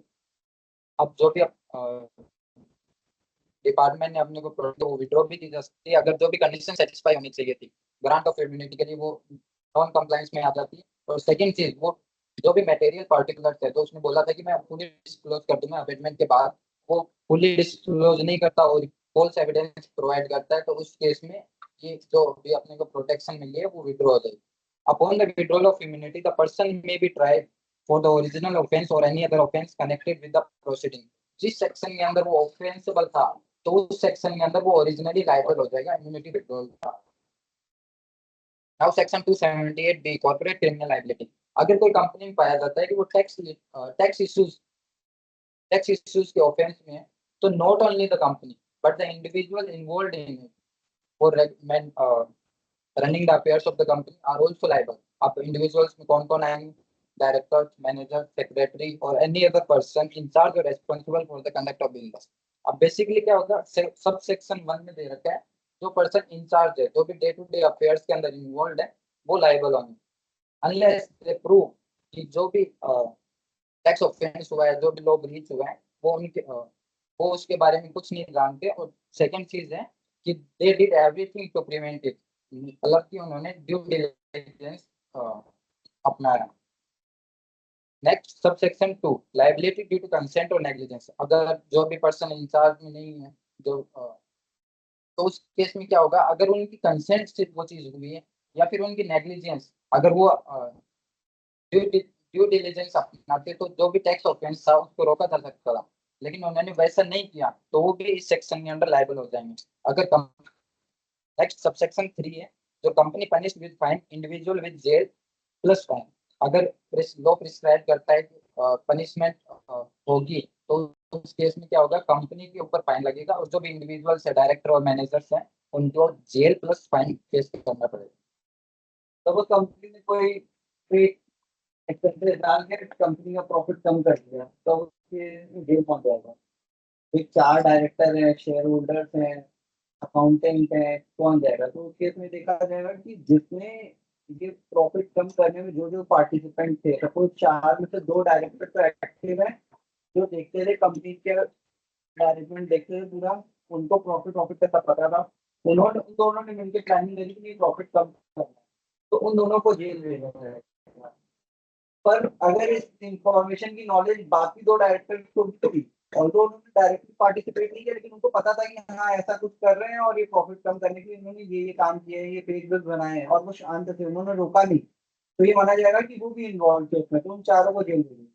अगर वो ये प्रूव कर देते कि हमें प्रॉफिट डिडक्शन पे इन्होंने जो भी मेथड लगाए, जो भी करे अटेम्प्ट, अगर वो उनके नॉलेज में नहीं था और वो ये प्रूव कर देते कि हमें नहीं पता था इसके बारे में, तो वो बच जाएंगे और जो इन्वॉल्व थे सिर्फ वही जेल जाएंगे। Now, company includes body corporate, firm, association of person and body of individuals, whether incorporated or not. Now, director equivalents. Director में कौन कौन include होंगे? Director की जो definition दे रखी है उसके अंदर partner in a firm, member conducting the affairs of AOI or BOI. Example, ABC Private Limited tax evasion में involved है, तो 20 लाख रुपए का उन्होंने TDS डिपॉजिट नहीं करवाया, तो इस केस में कौन लायबल होगा? तो company ABC private limited with fine plus जो भी कंपनी चलाने के लिए रेस्पॉन्सिबल है, मानो कि mister x CFO responsible for account and TDS, he will face jail plus fine. Mr. Y, a sleeping partner not involved in daily operation, will also have to face that jail plus fine if it is found that it was made with their consent or due to their negligence. Now section 278C, achieve of criminal liability. अब इस section में क्या होता है कि अगर achieve अपना कोई ऑफेंस करता है तो उसके अंदर कर्ता को डीम्ड लायबल माना जाएगा, डीम्ड गिल्टी माना जाएगा इस केस में। और नेक्स्ट क्या होगा, कर्ता के ऊपर ये कर्ता जो भी अपनी लायबिलिटी है उसको अवॉइड कर सकता है अगर वो बताता है कि उसको लैक ऑफ नॉलेज था इस चीज का और उसने एक्सरसाइज ऑफ ड्यू डिलिजेंस किया। इस केस में जो भी मेंबर्स हैं अचीव के वो भी लायबल माने जाएंगे अगर वो चीज उनके कंसेंट से होगी या फिर उनके नेग्लिजेंस से होगी। इनके नेग्लिजेंस के भी मतलब अगर आपको पता है उस ऑफेंस के बारे में जो गलत काम है, तो उसके अंदर सब जो जो पार्टिसिपेंट है सब के अंदर वो प्रोसिक्यूशन में आ जाएंगे। अदरवाइज जो प्रूव कर देता है कि मेरे को नहीं पता था, तो वो ऑफेंस से बच जाएगा। Now next section 278D, presumption as to assets books of account in certain cases. Basically क्या होता है कि जब भी रेड पड़ती है या फिर सर्च ऑपरेशन होते हैं तो उसके अंदर क्या होता है, एसएससी के घर पे कोई भी डॉक्यूमेंट्स वगैरह मिलते हैं तो उनको क्या कर सकता है, डिपार्टमेंट सीज करता है और उनको कोर्ट में एज एन एविडेंस पेश कर सकता है और यही माना जाएगा कि जो भी पोजीशन में अपने उनको डॉक्यूमेंट्स मिले वो ओरिजिनली एसएससी से बिलोंग करते हैं। So basically this section defines when the income tax department conducts a search under section 132 and finds money, bullion, jewelry, books of account or document or other valuable items, then these items can be presented or used as an evidence in the court against the person जिसके जो उन चीजों के position में था और someone who helped them, जैसा अपन ने सेक्शन 278 के अंदर देखा अबेटमेंट ऑफ पॉलिसी रिटर्न जो उनकी हेल्प करता है, तो उस केस में ये भी यहाँ पे लाइबल हो जाए। अगर ऐसी कोई एसेट्स प्रोसिक्यूशन में, सीज्ड एसेट्स प्रोसिक्यूशन में काम में आते हैं, तो यहाँ पे सेक्शन 132 सबसेक्शन 4A एप्लीकेबल हो जाएगा, जो अपने को बोलता है कि अगर सर्च ऑपरेशन के दौरान कोई भी अपने को एसेट्स और डॉक्यूमेंट्स मिलते हैं, तो वो ओरिजिनली एसएससी से बिलोंग करते हैं, प्लस जो भी कंटेंट्स, जो भी डॉक्यूमेंट्स मिले हैं वो ट्रू है। Now example, income tax department dates Mr. A's house under section 132. They find rupees 50 lakh cash and property documents. Mr. B जिसने उसकी मदद की, और मिस्टर ए ये बोलता है कि मुझे इस चीज के बारे में कुछ भी नहीं पता, तो यहाँ पे ये माना जाएगा सेक्शन 132 4 सबसेक्शन 4A के अंदर कि जो भी अपने को कैश मिला है, जो भी प्रॉपर्टी डॉक्यूमेंट्स मिले हैं, वो ओरिजिनली मिस्टर ए से बिलोंग करते हैं, और वो लाइबल हो जाएगा सेक्शन 278D के अंदर। और now under section 278, this material can be presented in court as an evidence against Mr. A and also against Mr. B if he found to have assisted Mr. A in hiding his income. The court will accept this evidence as reliable unless Mr. A or Mr. B can prove otherwise. Section 278E, presumption as to culpable mental state. Income tax act के अंदर कुछ sections ऐसे हैं जिनके अंदर mental intent होना बहुत जरूरी है। अगर कोई भी ऐसा ऑफेंस पाया जाता है, तो उसके अंदर कोर्ट ये प्रिज्यूम करेगा कि उसका मेंटल इंटेंट था उस चीज के अंदर। तो तो ये प्रूव कर देता है कि मैंने इंटेंशनली नहीं किया, कोई ऐसा डॉक्यूमेंट था या कोई ऐसी वजह से उसने इनकम रिड्यूस कर दी, सपोज उसने कोई ट्रस्ट है, उसने अपनी इनकम रिटर्न नहीं फाइल करी ये मानते हुए कि हमारी तो इनकम एग्जेम्प्ट होती है, तो उसने रिटर्न नहीं फाइल करी, तो इनकम टैक्स वाले ऐसा नहीं उसके ऊपर प्रोसिक्यूशन के नोटिस दे देंगे और उसको जेल दे सकते हैं। कि वो ये प्रूव कर पाता है कि मेरे को लैक ऑफ नॉलेज थी या मेरे को मैंने रिटर्न नहीं फाइल करी जस्ट बिकॉज मेरे को लगता था कि ट्रस्ट इनकम एग्जाम्प्ट होती है। अगर वो इस तरह से प्रूव कर पाते हैं तो जरूरी नहीं है कि इसको इम्प्रिजनमेंट में लायबल हो जाए। इम्प्रिजनमेंट में जब लायबल होगा जब क्लियर इंडिकेशन है कि हाँ उसने बिल्कुल नहीं करा है और इंटेंशनली करा है। Now, what culpable mental state includes the 4 things. Intention. Intention means I wanted this to happen. मैं चाहता था कि ऐसा हो, जो भी गलत इंफॉर्मेशन हो।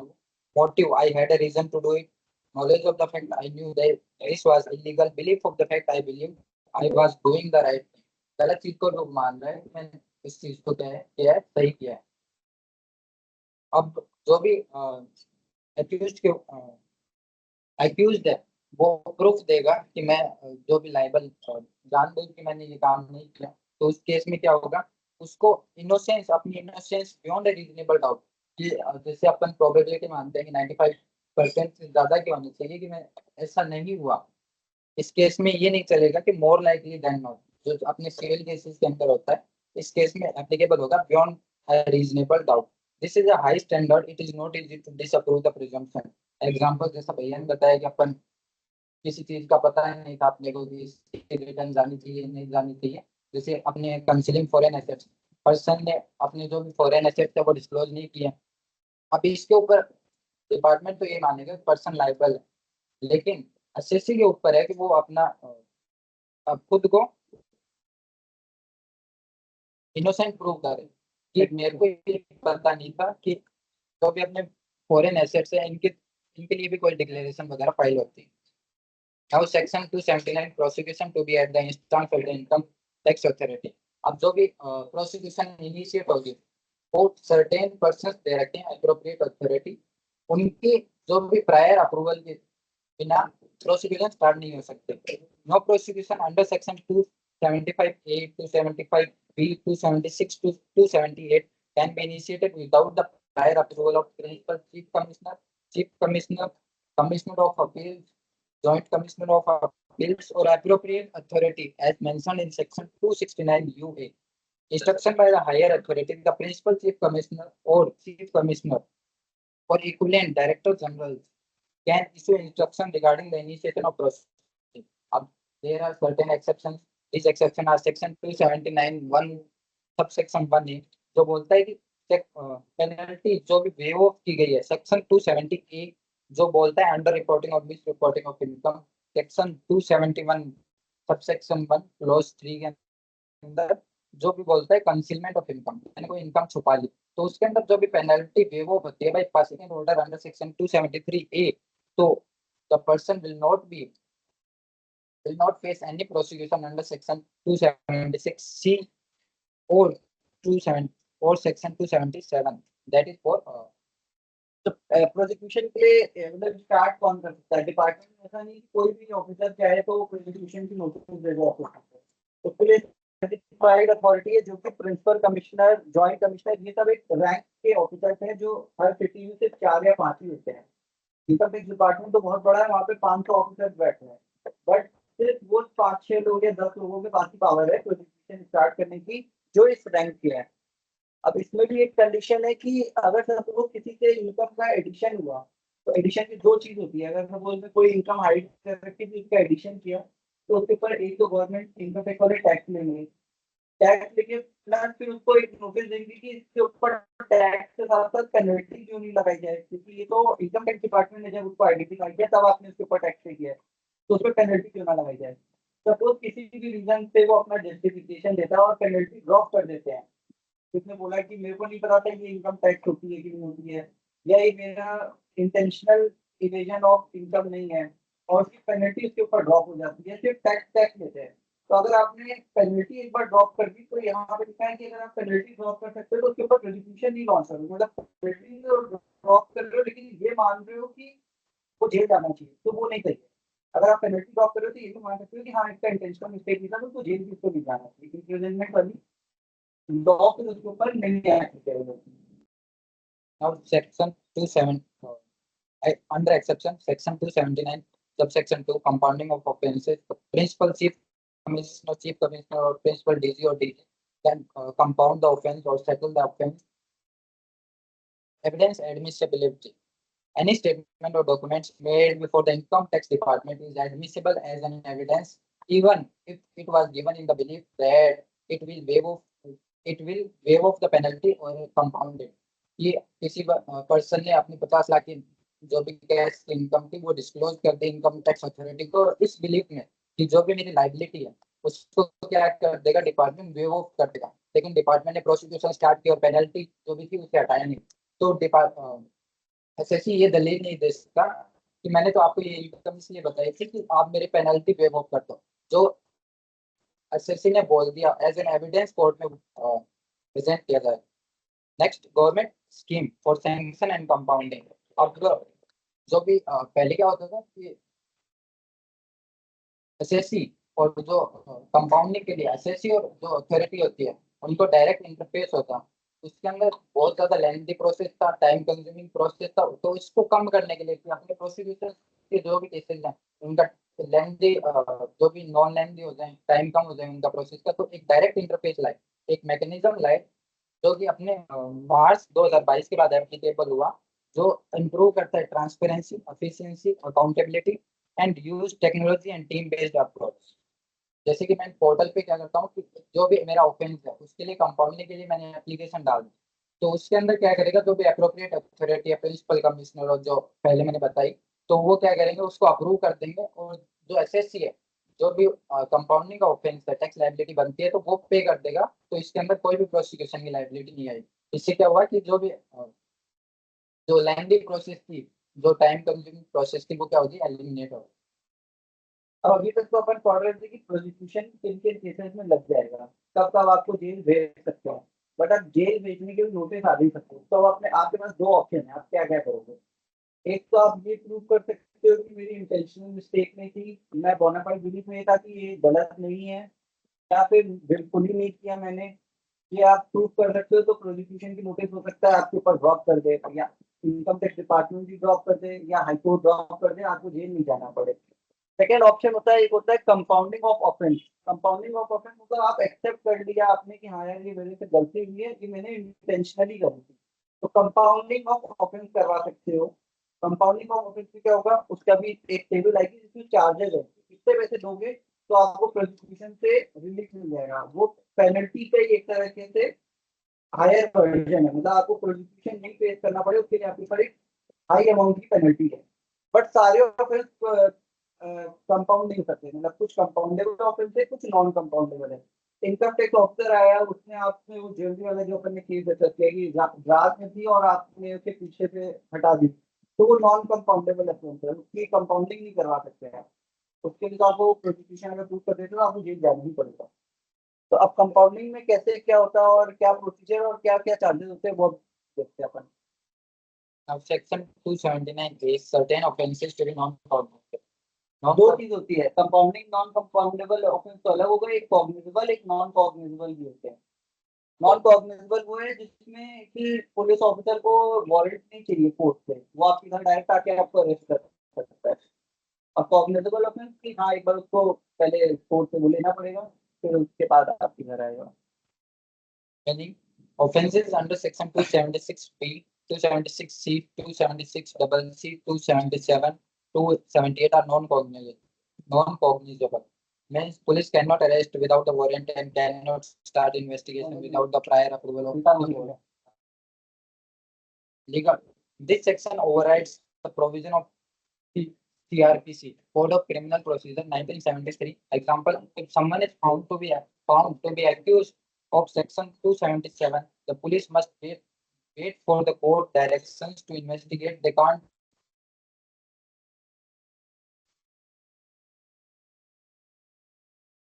proceeding.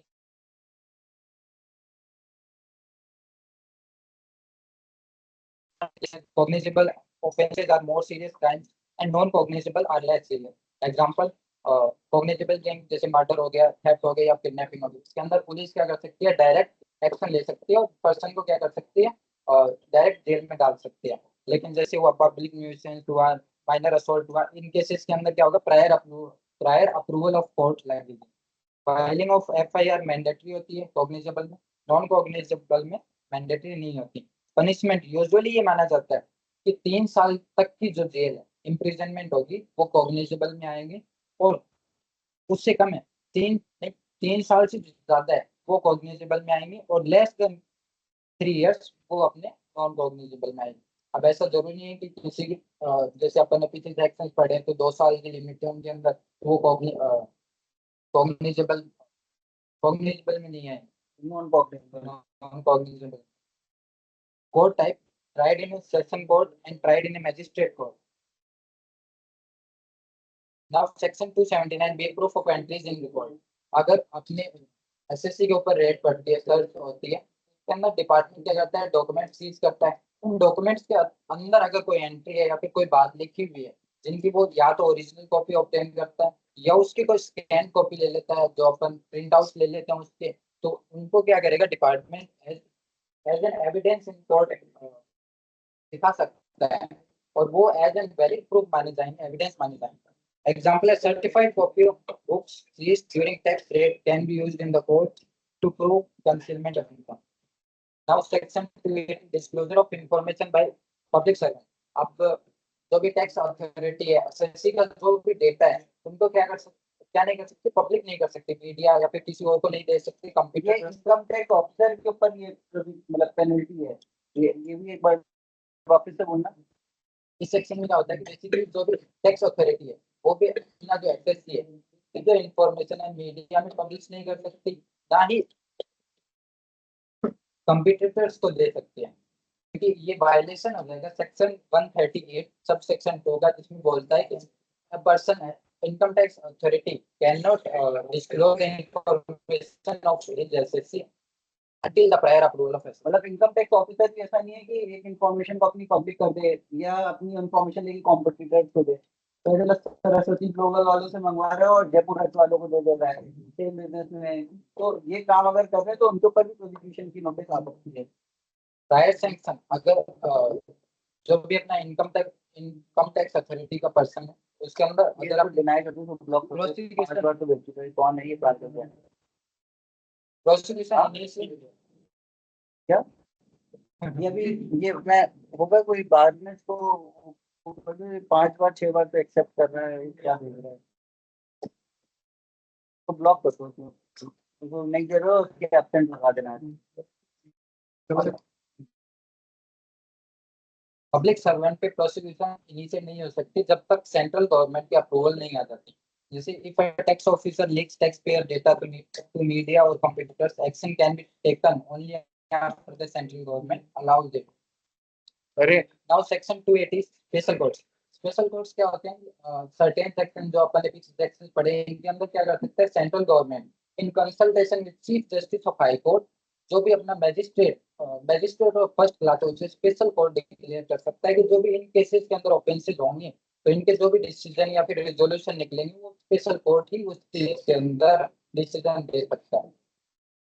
The designation central government in consultation with Chief Justice of High Court can designate magistrate of the first class as special court. अब jurisdiction क्या हो सकता है? एरिया स्पेसिफिक भी हो सकता है कि जयपुर के अंदर जो भी इन ऑफेंस से रिलेटेड केसेस हैं तो उनके ऊपर स्पेशल कोर्ट डिसीजन देगा, या फिर अपने केस स्पेसिफिक हो सकता है जैसे 276 में हुआ या फिर 278 में हुआ तो इन सेक्शंस के ऊपर.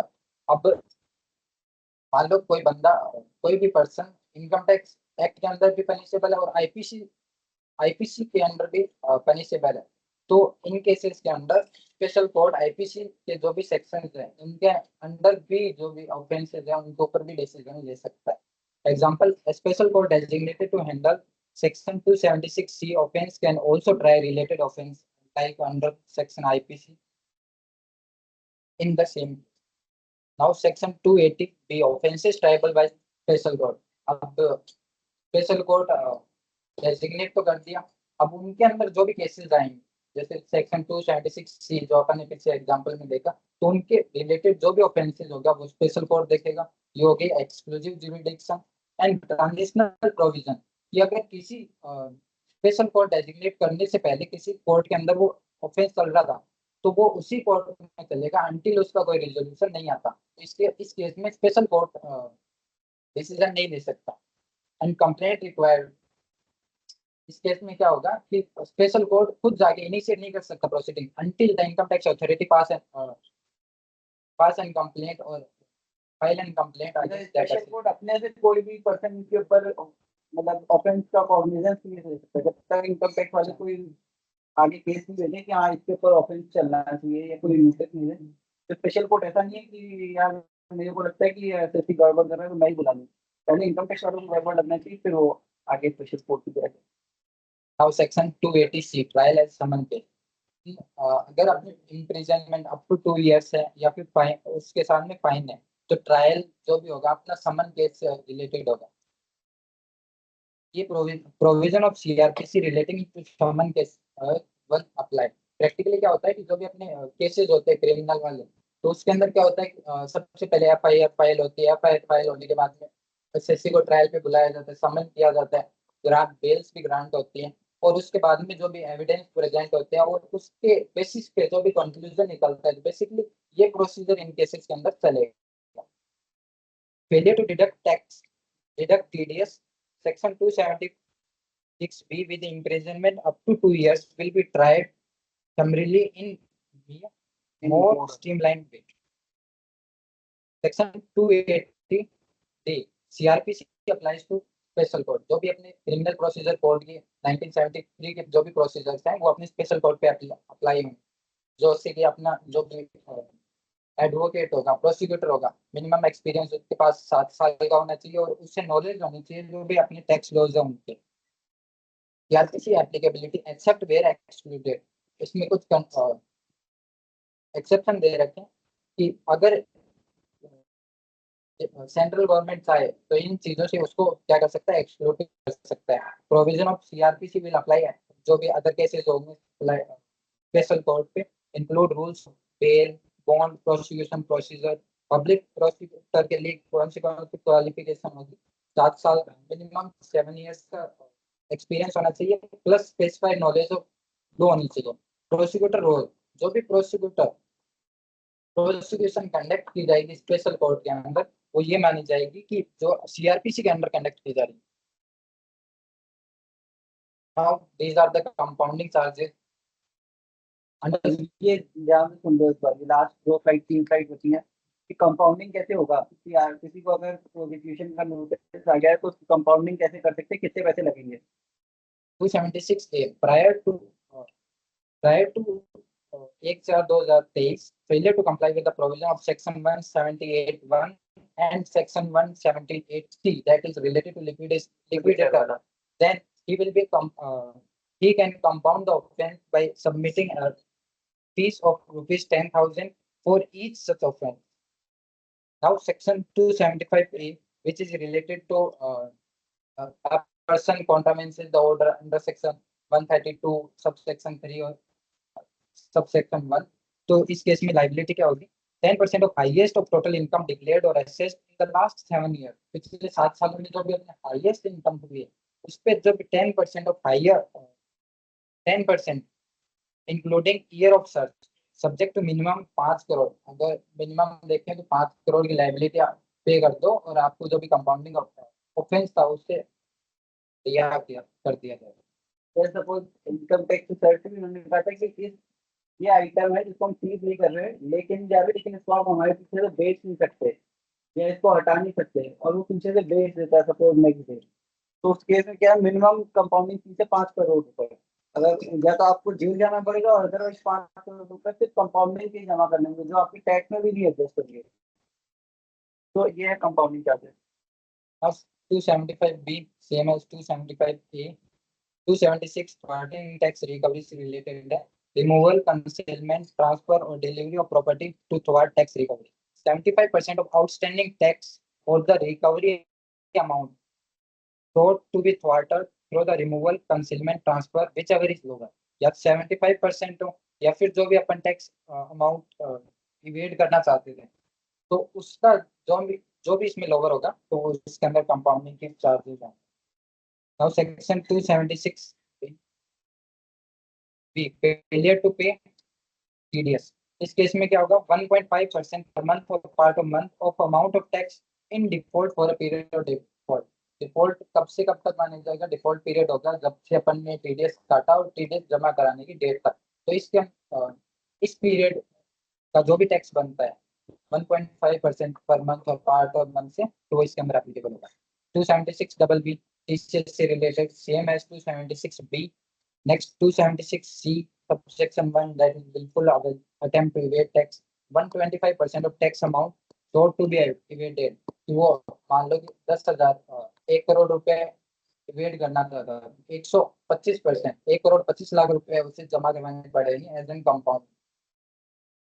Now 276C subsection 2 willful attempt to evade payment of tax। इस केस में क्या होगा 1 जैसा अपन ने टीडीएस के अंदर देखा 1.5% पर मंथ और पार्ट ऑफ मंथ वो लाइबिलिटी इस केस में एप्लीकेबल है। 278 अबेंडमेंट ऑफ फॉल्स रिटर्न। अगर कोई भी पर्सन अबेंडमेंट करता है किसी को इंड्यूस करता है तो उस केस में कंपाउंडिंग ऑफेंस या टैक्स ऑफिसर के लिए जो एडवोकेट्स के लिए है तो उसमें क्या होगा जो भी अपने टैक्स जो भी इवेडेड अमाउंट है उसका 50% आपको कंपाउंड करना पड़ेगा। Now that's all from my side.